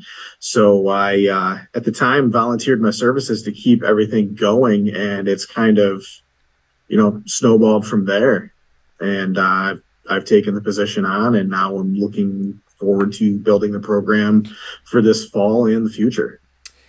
Like you said, going back to that time of being a student, what was it about Bryan and Stratton that you thought, hey, you know what, to continue my education, I'm going to go here and give it an opportunity? What was it about Bryan and Stratton College of Syracuse that kind of spoke to you?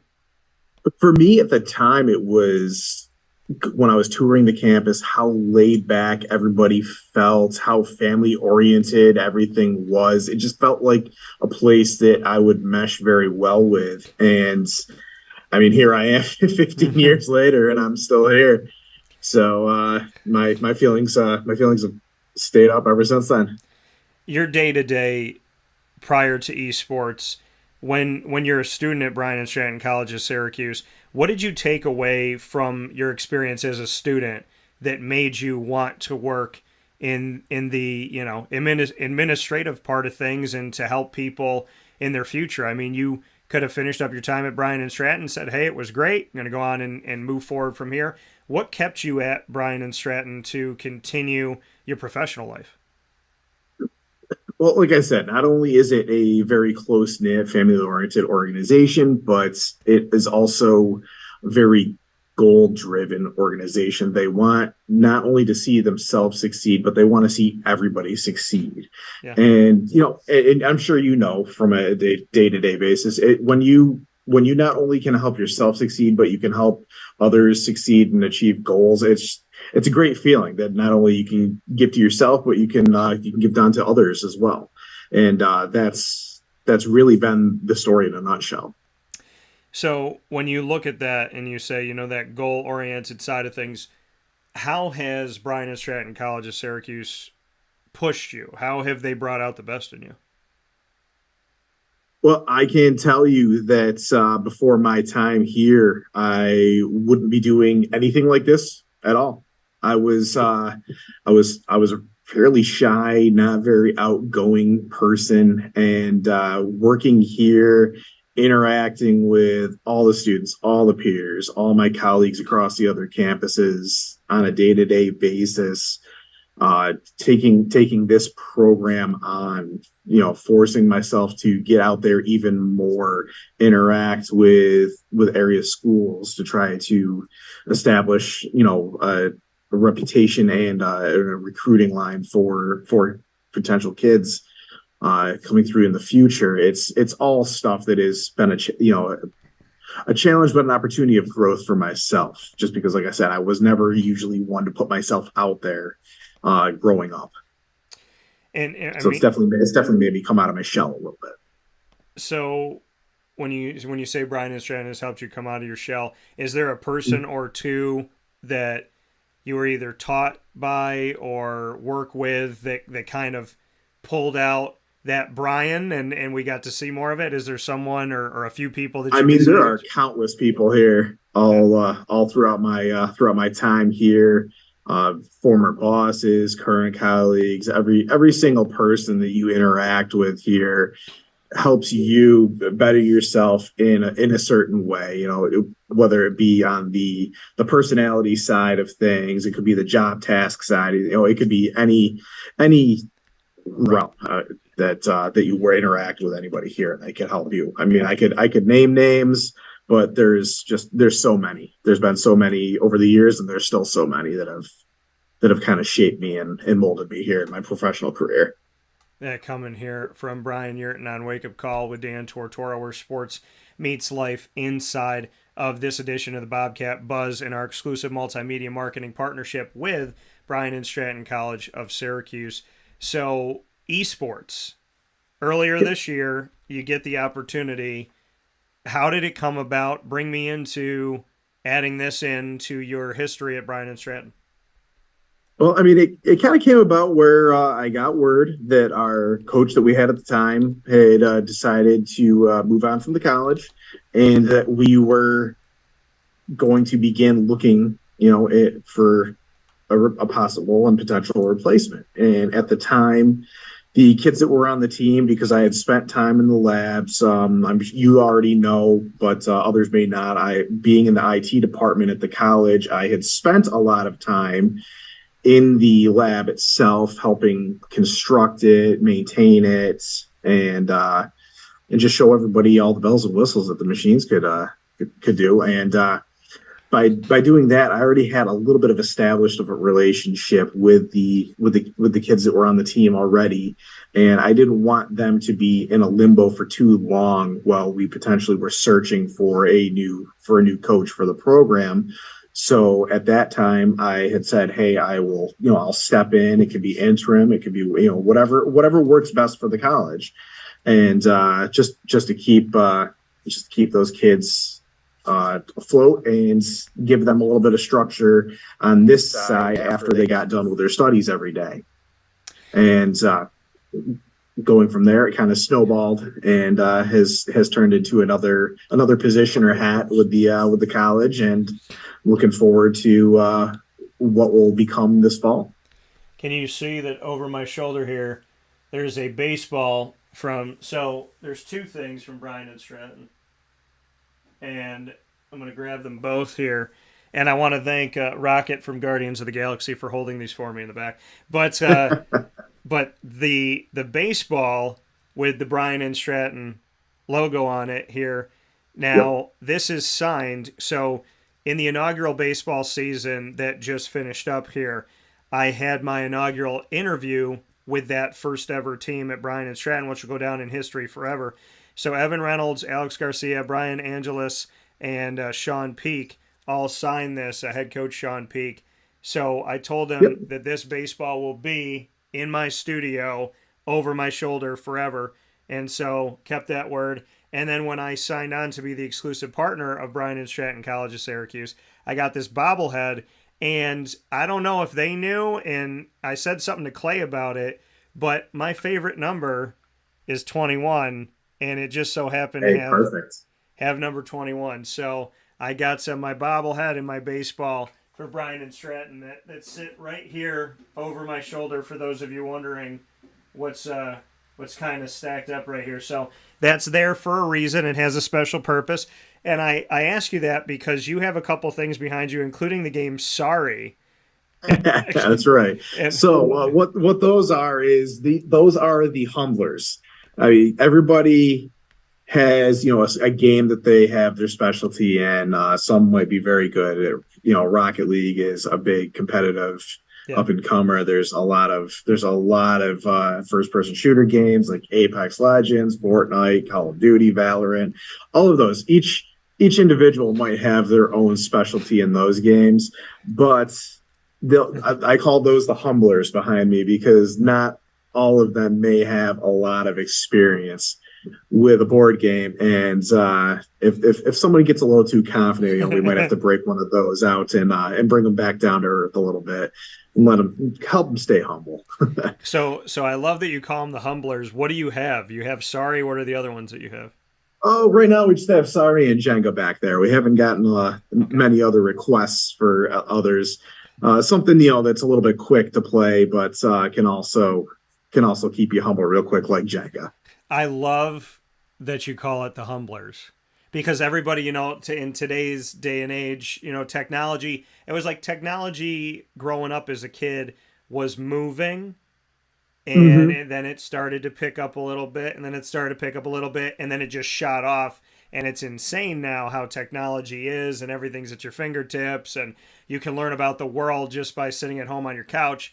So I like that you call those humblers, because I have a theater room in my house, and in the theater room, underneath the television that we have down there, are all of my board games. And so all the board games sit there. People come over to the house, and they can see all the games. I have like Snail's Pace, like the snail race game. I have that. Yep.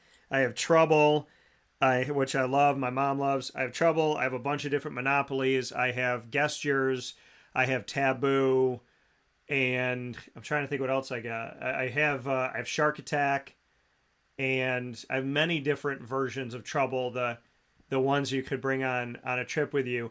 But yeah, I put all of those board games there. So you play for keeps board games is what you're saying in your house. Yeah, like my thing is like, yeah, because board games, and this is what I said, you know, as a single man in society, I want to let my future wife know this. If you don't like board games, it's not going to work out. Because like I have all these board games, and I bring my nieces, my nephews over the house, and I'm like, they're like, oh, Uncle Dan, da da da, and they see all these games, and I was like, yeah. I said, nobody ever plays these, but I have like a kick, you know what? I have a group of board games that I think can hang with anybody, and they don't get played enough. And I have like I have Candyland, Shoots and Ladders. So, you know, I feel like Shoots and Ladders and Candyland especially. That's a favorite with my kids. So what I think we should do is a DT eSports day where I bring in a bunch of my board games and I go up against your eSports student athletes, and we see my record versus your student athletes in eSports. Absolutely, we could even open it up to all the student athletes in the building. Oh, let's do it. That way you can be crowned champion of champions. We'll crown you. Yeah, I don't want to do it against Clay, because I'm going to embarrass him way too easily. And you know, and if it's Greg's, you know, Greg will probably just get up and say I'm cheating. So, you know, I think Sean Peake might give me a run for my money, and I don't want to play a Monopoly game or any, like, I'll put it to you like this. Nick Dimitrievsky, the way that he looks at you, it's like if you beat him and then you apologize. It's like, I'm sorry. So I think with Nick, he'd be like, really, Dan? And no, we would have fun. But I think we should do one with all the coaches is what I'm getting at. We need to do an eSports plug. We need to do an eSports humbler event where all the head coaches from all the sports we play and I'll bring the games. And Clue. Clue is my game. That is my game. Love Clue. So I'm game. Sign me up for that day, whenever it is. No, we need to do this. We might need to have to do this over the summer here when we got a little bit of time. But I would love that. Filming us playing these games, I think that would be epic. Live feed. Live feed, great. So nobody can say that anything was doctored or changed in the editing That's room. Right. Live feed. That's right. It's got to be raw. Yeah. So I love it. So Nick, Alex, Clay, Tay I didn't involve, because I feel like Tay he's always smiling. Like, I feel like Tay, you don't want to beat him. Like, that's how it is. Like, you don't want to go up against Tay and do that. Now, but he could be the silent assassin, though. He's so happy sitting in the background. He could be the one that just wipes the floor with all of us. We don't know that. Well, that's the thing, you know. That's what I feel like. I feel like Tay is the one that'll smile and beat you. Clay is the one that's going to take it really serious, and he'll tell you when he beats you. But if you beat him, he's not going to be happy about it. But he will never let you forget it if he does too. Right. Greg's will say that everybody's cheating. Nick is going to be like the methodical, what is he thinking? And then Peak will probably, you know, he'll probably be pretty quiet, but it's all different personalities. And then you, Brian, because you like board games and I like board games, you might be my greatest challenge. So I think we got to say my only competition lately is kids. And, you know, that's a lot of relaxed gaming. right there. Yeah. So it's not an ultra high competition. No, I think we got to. I think it's a done deal. I think y'all should be on alert. So I'm in. Yeah. So I'm telling y'all right now, Brian, myself, Tay, Clay, Nick, Griggs, Sean, it's coming. It's coming. It's going to happen. And we'll do it over some good food. We'll have a good time with it. This needs to be like a Friday night fights, right? Friday night tournament. Do something like that. Let's see what happens. And then, I feel like Nick would be like, we should do an elimination tournament like soccer. So like he'll probably want to do it like a World Cup thing where if you lose, you got to sit and watch everybody else play. So but we'll see. I think we need to do it. I think Monopoly. Yeah, I think we're onto something here. Yeah. No, I think it's happening. So I love the humbling side of it. Let's jump to the esports side. What energizes you about esports? I mean, I know you were talking about it. So you spent almost 2 decades as the market technology manager, Bryant and Stratton College of Syracuse. So you have spoken about, the tech world and whatnot. What interests you about technology? And then secondly, kind of leading that into gaming, why specifically gaming? I mean, technology interests me because it's an ever-growing field. You can blink and something new is going to be developed and released that can either make your day a million times easier or 100 times harder. It depends on which way it's going to go. Gaming itself has always been a passion of mine as well since the first thing I can ever remember owning as a child is a Super Nintendo. Well versed in regular Nintendo games as well, all the way up through to current. I much like a lot of people, I feel like the pandemic really got me back into gaming and gaming a lot, just because we didn't have much else to do. But in doing so, I feel it was a positive because it's allowed me to reignite a passion that had kind of fallen by the wayside and has now become an everyday part of my life with this position. So now it's helping me, build a community outreach is what I'm striving towards right now, with building not only a gaming community for here at the college, but also reaching out and working with some of the coaches at some of our area high schools as well, and trying to establish not only for myself, but for the student athletes that we bring in here, a nice connection to gaming in the community. And hopefully, the one thing gaming can do is build lifelong friends, because it's not an activity that you need to be face to face to do. I mean, no matter where you are in the world, as long as you can set up times, you have times to game together and keep friendships alive and everything else. So it's just a great opportunity. Yeah, and I think it's awesome, and I've learned about the esports world more so over the past year. So how would you kind of describe somebody who doesn't know esports and doesn't understand why it's a sport and why these are student athletes? How would you describe that? I mean, I would describe esports as anything else. It's just, if you have that competitive edge and it's anything that's competitive, you're striving to be the best, not only best possible you, but best possible athlete, best possible player, whatever they're doing. It's a competitive environment. Whether you're playing a solo game or if you're playing a team-based game, it requires the same amount of game planning, practicing, and execution that any other sport requires. And it's not only it can be a mental drain. It can be a physical drain if you're not used to the duration of a given game, a given events, tournament, whatever arena you want to talk about. And that's why there's so many differently designed aspects within competitive esports now to help prolong comfort, ergonomics, and prolong gameplay for that. So I mean, it's more than just when, you and I were kids, the stigma of, oh, it's just video games.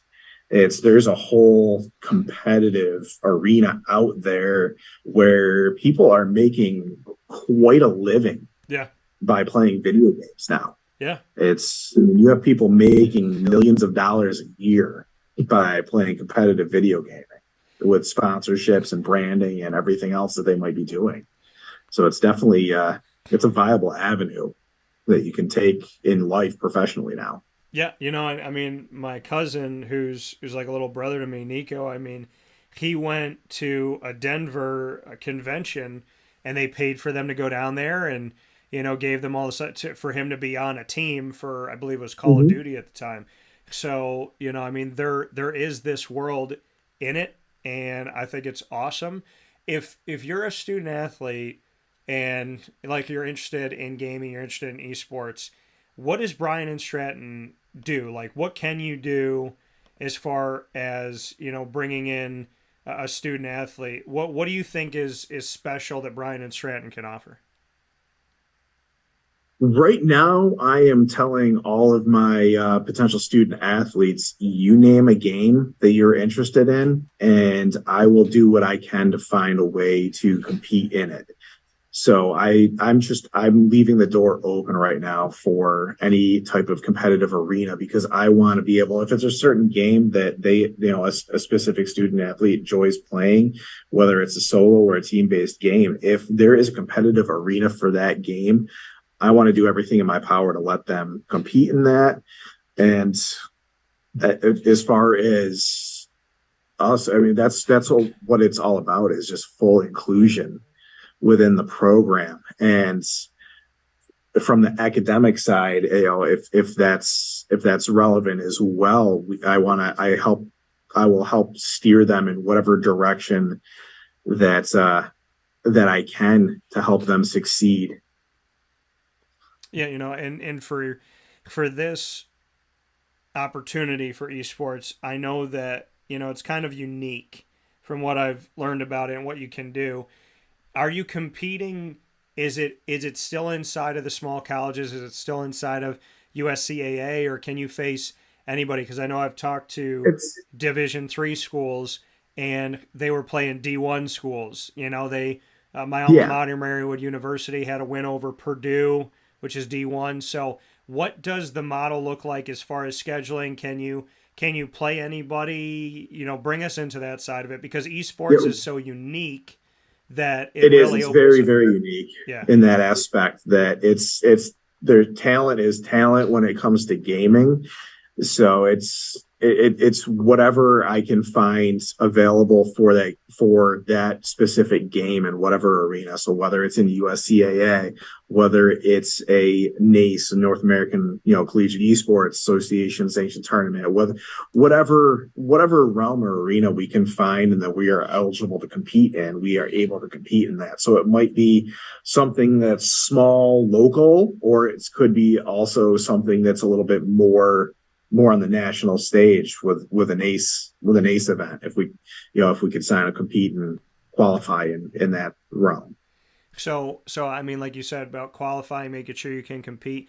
Have you put a schedule together for what's coming? What can you tell us about? I don't have a schedule as of yet. I'm working on getting not only a Rocket League team put together, I'm hopeful to also get a team for Apex Legends put together, just because those are two of the games that have a little bit smaller team size. So it's not going to be as hard to put a team together and keep a team together, because you'll need less subs. So, but Rocket League is a high demand, and whether it be a solo or team-based team play for gameplay for that's going to be the main focus for this fall.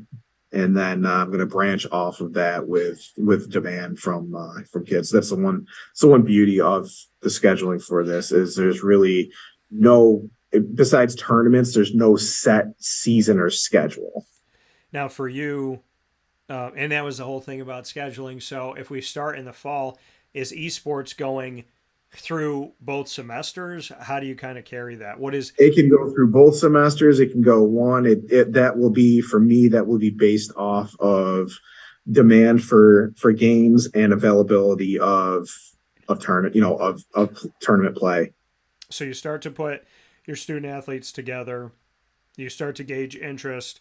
Are you going out into the high schools and recruiting like we would see a coach do of any other sport? I mean, how are you? I've gone to a few. I made it to a few area high schools this year before the school year wrapped up.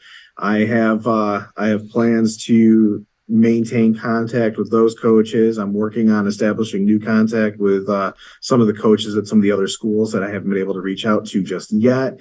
And I will be continuing to go through those high schools through next fall and spring to continue to build a recruiting pool to just gain interest and hopefully get some more kids in the program here.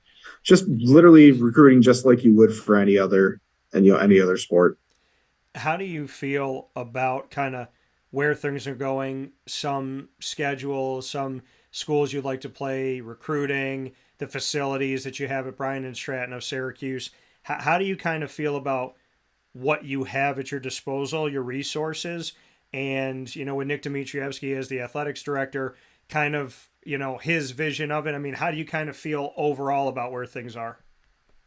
I'm feeling pretty good right now with where things are. We're word of mouth, new coach as myself, building that relationship with the other coaches in the area. Like you said, with Nick, having him as an athletic director, he wants the program to grow. He wants it to succeed. He takes the approach of what do you need from me? What do we need to do to help this be a success? So we're meeting weekly, trying to figure out different tactics for recruit, different game plans for events. I know we're going to be in August. We're going to be showcasing and highlighting the esports lab here on campus. Going to have some open gameplay for anybody who attends that. So, anybody can feel free to stop in and check out the lab, tour campus, speak to myself, all the other coaches, everybody that'll be here on campus that day. Yeah, and and to share once again when that's going to be so that everybody knows. That is going to be Wednesday, August 9th, starting at 3 p.m.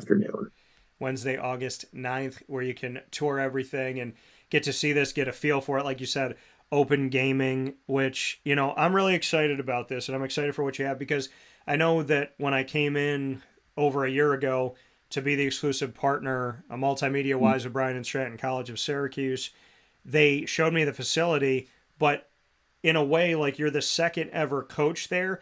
But in reality, it's still kind of a birth, because what kind of were baby steps taken before didn't really materialize. So in a way, this esports program at Bryan and Stratton College of Syracuse is essentially new and becoming something under your leadership, which I think is really cool. Yeah, that's right. We kind of like you said, we took a few pieces of what said, okay, those seem to work. And we have kind of built from that. We're kind of going ground up right now, trying to figure out not only what works best for us location wise in the building, but also what works best for us recruiting wise and promotion. How good are you in the gaming world? Do you have a game or two that you lean on? Do you like Rocket? I played Rocket League, so I mean, are you a fan of that? When your student athletes say, "Coach, you need to face us and show us what you got," what are you bringing to the table? So if they were going to say to me, face us, show me what you got. I mean, my big two that I have been playing a lot of as of late, and what seems like for the last few years, I've been playing a lot of PUBG. So I've been playing a lot of players on No Battleground, and I definitely got back into Fortnite, which will be controversial. I know I got back into it when they removed the requirement to build.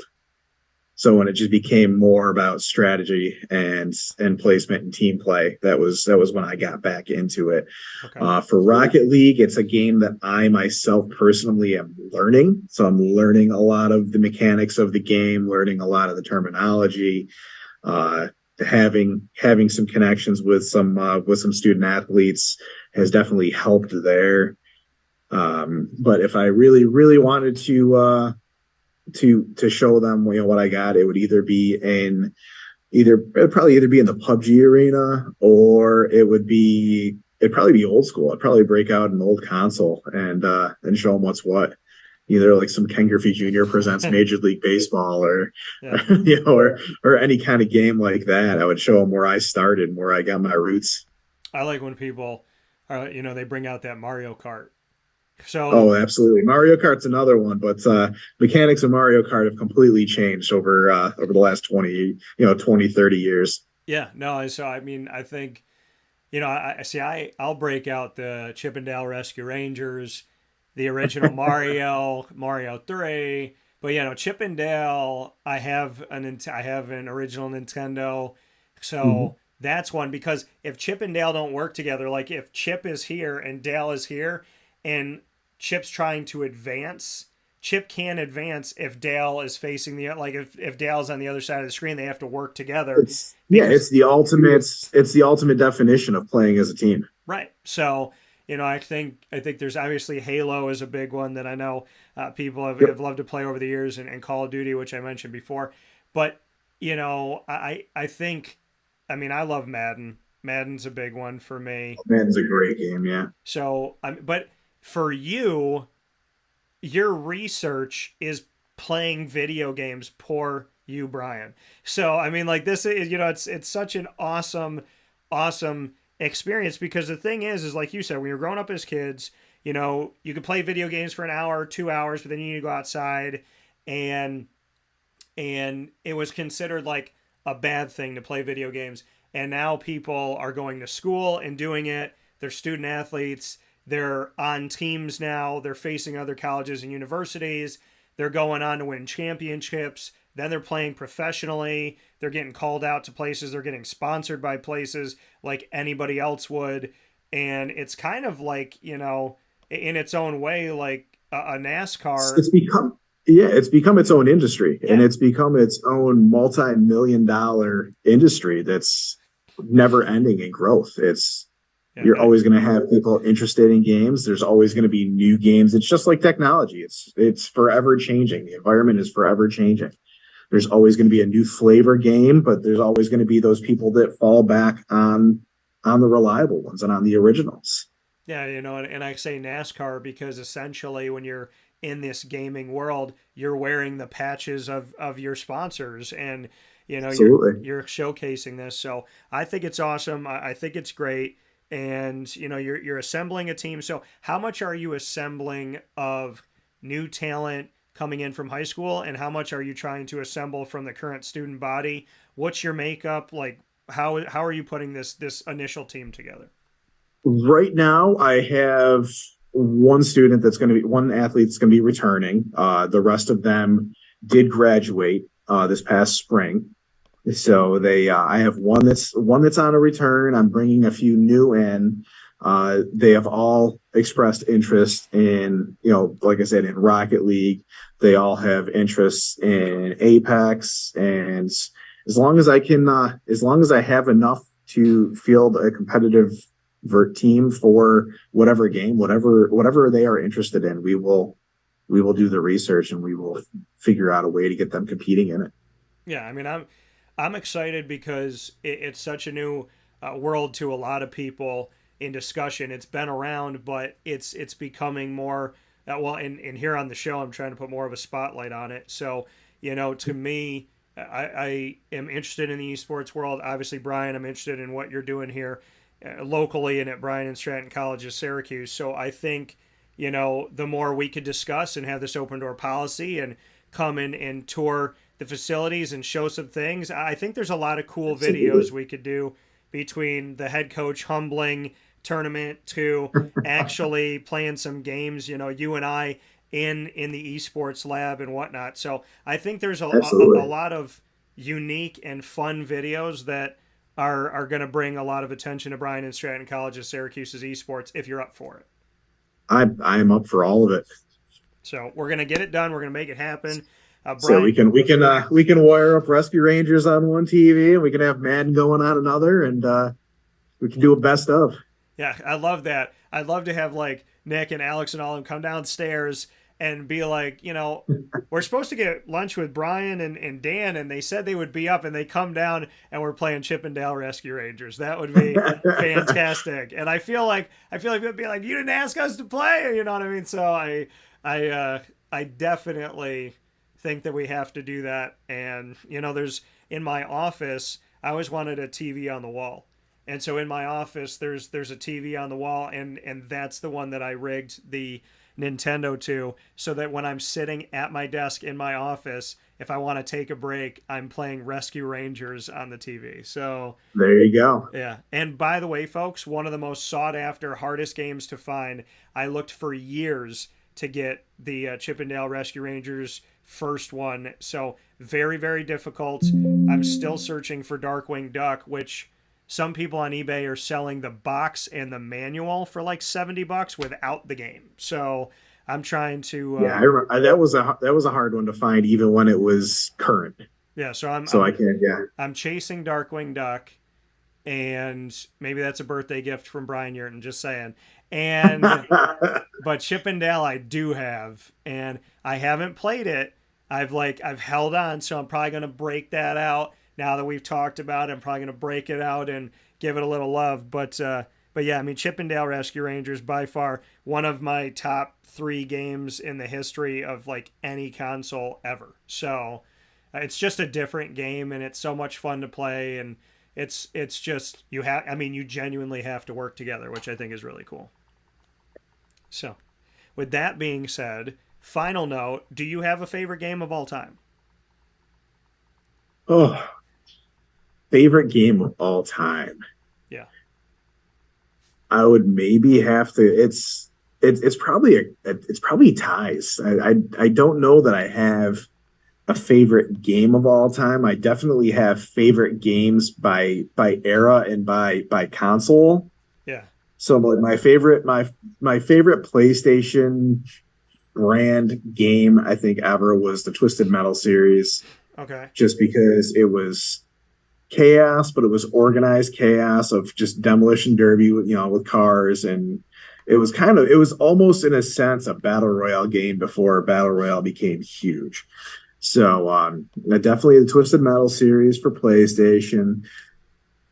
The Nintendo, Nintendo and Super Nintendo, that entire platform, it's hard to really stray from a Mario or a Mario Kart kind of game, but I think for SNES, it was probably the game I logged the most hours in, hands down, was Ken Griffey Jr. Baseball. Okay. I was going to say 007 GoldenEye. That's a good one too. 007 GoldenEye. I have a lot of childhood memories with friends playing GoldenEye, the race for that golden gun. Yeah. Everybody wanted to be Odd Job. I have a lot of memories for that. I have a lot of Halo memories on Xbox too. Yeah. With my friends growing up. So it's almost impossible to name a favorite game, just one single game that is my favorite game. Yeah. No, I mean, it's totally understandable. I think you have to go buy console and then you have to pick. I mean, I like Crazy Taxi, which I played on GameCube. Crazy Taxi is another great game. It's one that is it kind of transcends generations of gamers. And you can walk into an arcade that, if you can find one still, you'll always find a Crazy Taxi machine there. If you can find either an emulator or a copy of it for a console still. Yeah. It's a great game that everybody can play. And I remember for PlayStation, I think it was PlayStation 2, I had Driver, where I could steal cop cars and go all over the city and stuff. And so, I mean, there's definitely some really cool games. And I want to shout out Walt Disney World I know they're in the news for all kinds of stuff right now, and I wish that they would just be the place where everybody could just go and be happy and play nice with each other. But I will give Disney credit that most of their hotels still have traditional arcades. And the arcade, which I love it, because at 37, I was playing in these arcades when I was like 8. And the one at Dixie Landings. I call it Dixie Landings. It's Port Orleans Riverside now. But when you go down there and you come into the lobby, you go like you're gonna go out and you go down this hallway. And I was like, just for giggles, let me just see. And I come around the corner. I go in. Not only is the arcade still there, they have some of the original games, including like the 18-wheeler that you sit in to play the game. And I was blown away. I mean, I played Ninja Turtles, the joystick games, X-Men, the original X-Men game, which is one of the best games ever created.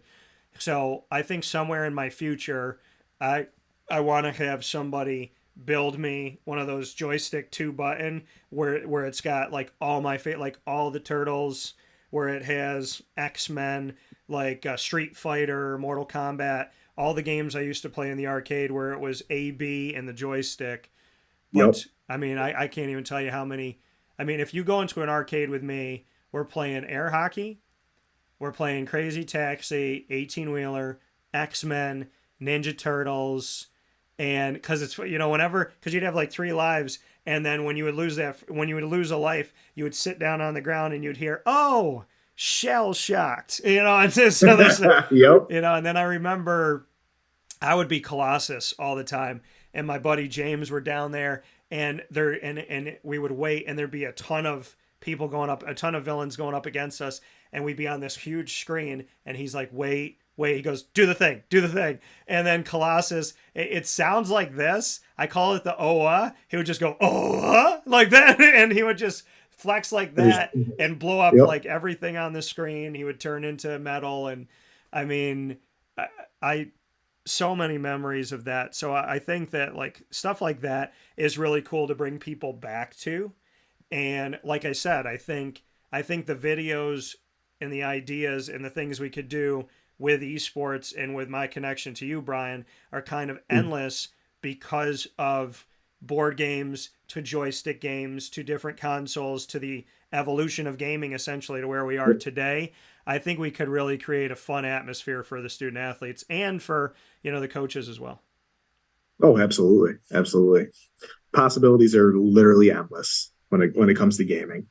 So this is one of the most fun interviews that I've done in 19 plus years because we're literally going to play games together and we're going to bring back some, maybe this is how we cure America. We just get everybody in a room and say nostalgia. Everybody in a room with some board games, some nostalgia. Yeah. Come back, play this. Remember when you were 9 years old? Remember when you played this with your grandma? Remember how your dad taught you how to do this? Remember your best friend who's now living in California and you guys are thousands of miles apart, but now you can play games together and you used to play games on every vacation. So and I mean, even in that sense, you could even play. You have the ability to play the board games online too. Yeah, I mean, like, so you can play the same board games you played with your friends as a kid online with those same friends. Well, and that's the coolest thing about when my friends move away. How do I stay connected? And a lot of people through gaming and during COVID, people kept themselves from feeling alone by playing video games with their friends. So. You know, there is a side of mental health to this too. And I think that that's huge. So Bryan, I mean, I'm happy that like you're with me on this wavelength because I'm like, not even kidding, like end the show in the studio and I'm like, hey, let me pop over. I'm going to shoot a couple videos. Like, you know what I mean? I'm really ready to do some cool stuff with you. So I hope you know, I mean what I'm saying over here. Oh, I do. And I'm ready. You know how to contact me whenever you got an idea.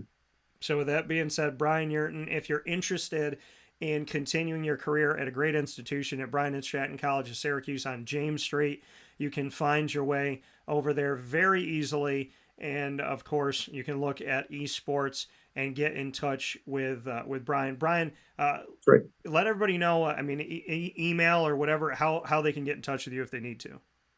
Yeah, absolutely. The two easiest ways is you can call the main lines for either campus. They will direct to me if you select the option for the IT department. Filters to myself first.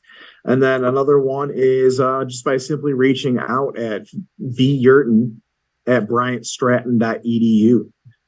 So that coming from Bryan Yerton here, the head coach of the esports team at Bryan and Stratton College of Syracuse. Bryan, I appreciate it, and let's make some history, man. Absolutely. Appreciate you having me on the show today, Dan. All right, take care. Okay, have a good one. You too. That coming from Bryan Yerton once again here on Wake Up Call with Dan Tortora in a very special edition of the Bobcat Buzz. We'll take our final step aside and wrap up the show right after this. Gosh, we're going to break out some old games. We're going to do some cool things in the lab. Have Bryan and I maybe play Chippendale Rescue Rangers, Mario Kart. I mean, the possibilities are endless. I'm excited. Let's take a step aside for a fast breakout wake-up call. This is really cool. Awesome Bobcat Buzz stuff today. Big shout out to Bryan and Stratton College of Syracuse. We'll be back right after this. Avicoli's, located on the corner of Route 57 and Wetzel Road in Liverpool, New York, has been your trusted neighbor for decades. Located just steps from Liverpool High School, we're happy to have the Liverpool Warriors on-site, on-location broadcast at Avicoli's through Wake Up Call with Dan Tortora every single month, featuring student athletes, coaches, and administration throughout the year from Liverpool High School. Head out to Avicoli's today on the corner of Route 57 and Wetzel Road in Liverpool, New York, open Tuesday through Sunday for lunch, dinner, and drinks. We'd love to see you out there. And of course, you can call them at 315-622-5100 for takeout, delivery, and catering. That's 315-622-5100. And also find them on myavicolis.com. That's myavicollis.com.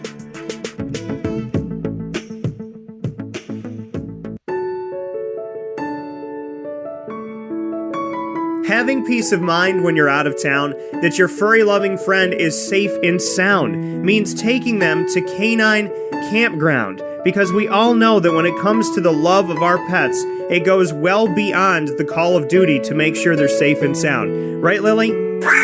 So take a ride to 242 Johnson Street in East Syracuse, New York, and see Canine Campground and where your dog will be staying, in the classic cabin, the executive cabin, the grand cabin, or of course the luxury cabin, because if you know Lily, you know she loves luxury. Now you don't have to wait to the last minute to find a family member or a friend that'll take your dog for a few days. Call Canine Campground at 315-299-4013. That's 315-299-4013. Their drop-off and pickup times are Monday through Sunday. Check K9campground.com for more information. That's the letter K, the number 9, and campground spelled with a K.com. K9campground.com. When you're going out of town, bring your dog to Canine Campground.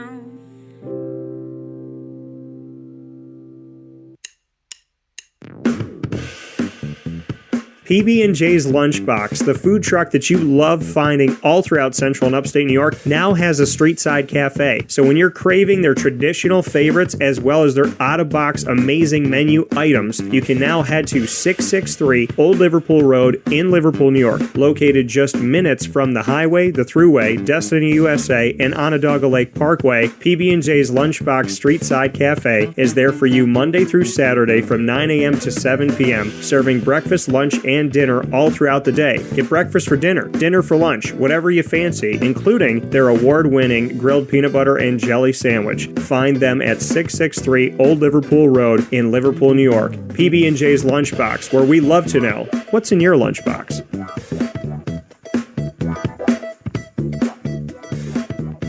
This is a special message from 317 at Montgomery restaurant owner Joel Carpenter. Open Tuesday through Saturday for your dining pleasure on 317 Montgomery Street in Syracuse, New York. We wanted to be a part of the resurgence of Syracuse. We saw a lot of money being put into bringing people back downtown and thought that, we'd like to be a part of that. I love putting together a good dish where people see it first, they fall in love with it, and then it tastes just as good as it looks. We want to provide the best food in Syracuse that we possibly can, and we want you to leave here talking to your family, your friends about what you had to eat first and foremost, but also our service, and to walk out feeling like you're part of our family.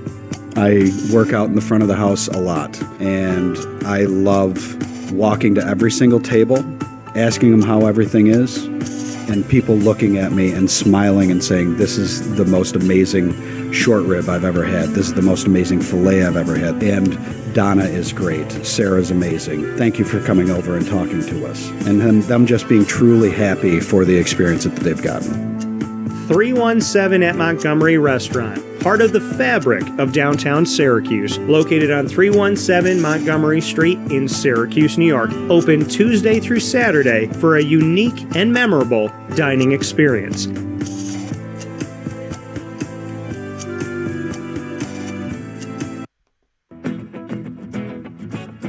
Hi, this is Amy from Mother's Cupboard, home of the whole frittata. We are open daily 6 a.m. to 1:30 p.m. For takeout orders, call 315-432-0942 and tune in to Wake Up Call with Dan Tortora for our monthly food challenge and try our Wake Up Call signature menu item available 7 days a week.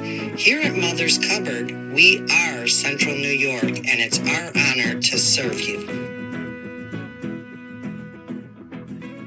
Ma and Pa's Kettle Corn and Popcorn Factory remind us that every day is worth celebrating. Find them at 201 Old 7th North Street in Liverpool, New York. Open Monday through Saturday in-store and all the time online at maandpaspopcorn.com. Serving our Central New York community and beyond. You can order all throughout the country at maandpaspopcorn.com. And remember to get your tins, which have in-store half-price refills forever. Ma and Pa's Kettle Corn and Popcorn Factory, available to you for fundraising and all of your events by calling 315-450-6272. That's 315-450-6272. Ma and Pa's Kettle Corn and Popcorn Factory. How corny are you?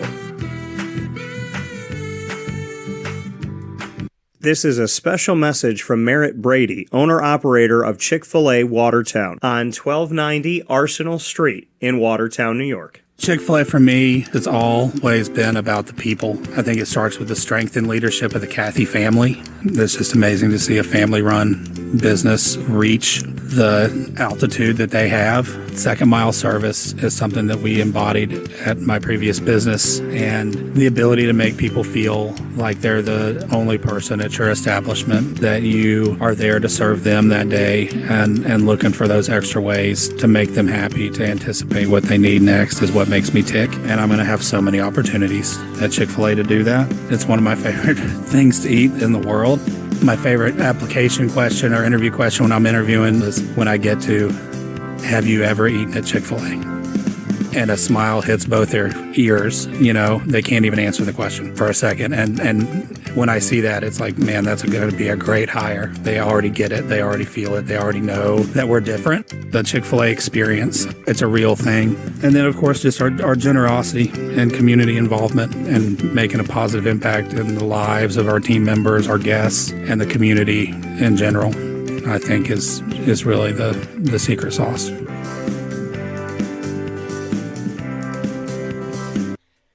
Welcome back here to Wake Up Call with Dan Tortora. Appreciate you being here, having fun with us, where sports meets that thing called life. And I am so excited.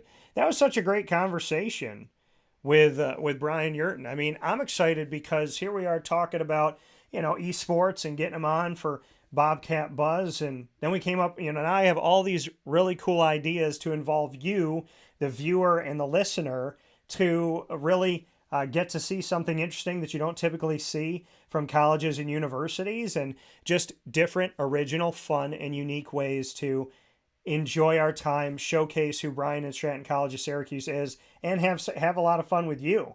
So I look forward to it. Definitely going to be planning some cool stuff. Big time thanks to Brendan Murphy for joining me as always on Mondays on Wake Up Call for DT and Murphy to start off your week from 9 a.m. to 10 a.m. We went a little bit longer today, and I got to talk about a bunch of different topics, so appreciate Murph for that. And got to speak about Major League Baseball, Florida Gators, as with the College World Series and all of that.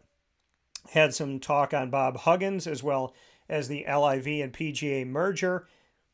And we had the discussion about the U.S. Open, and we got to show and tell, and I got to show you some cool cards that I just got.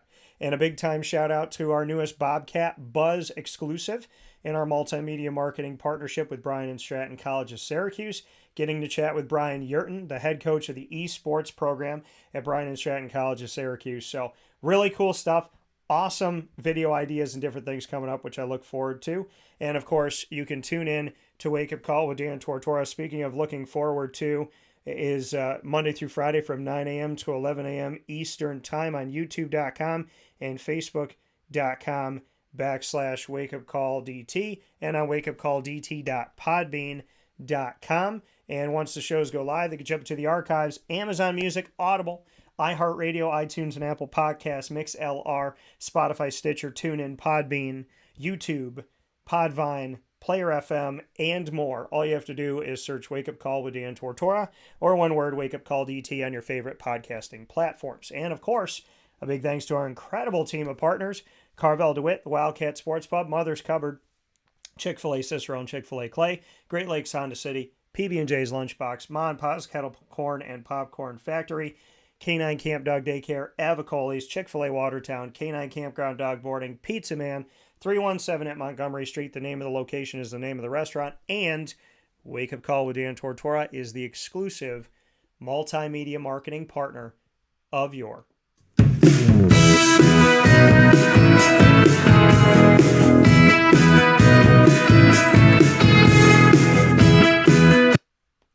Lemoyne College Dolphins. It is fins up every single month, and I appreciate it.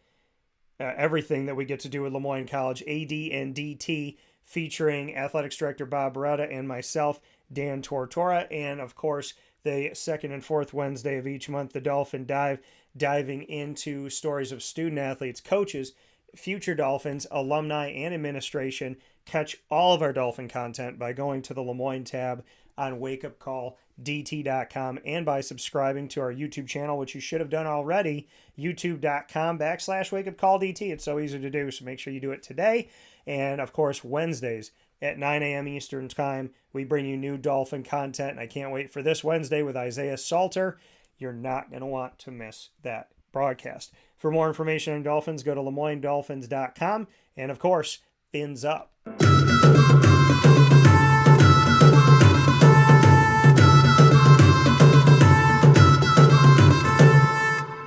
The Bryan and Stratton College Bobcats of Syracuse are exclusive multimedia marketing partners with Wake Up Call with Dan Tortora.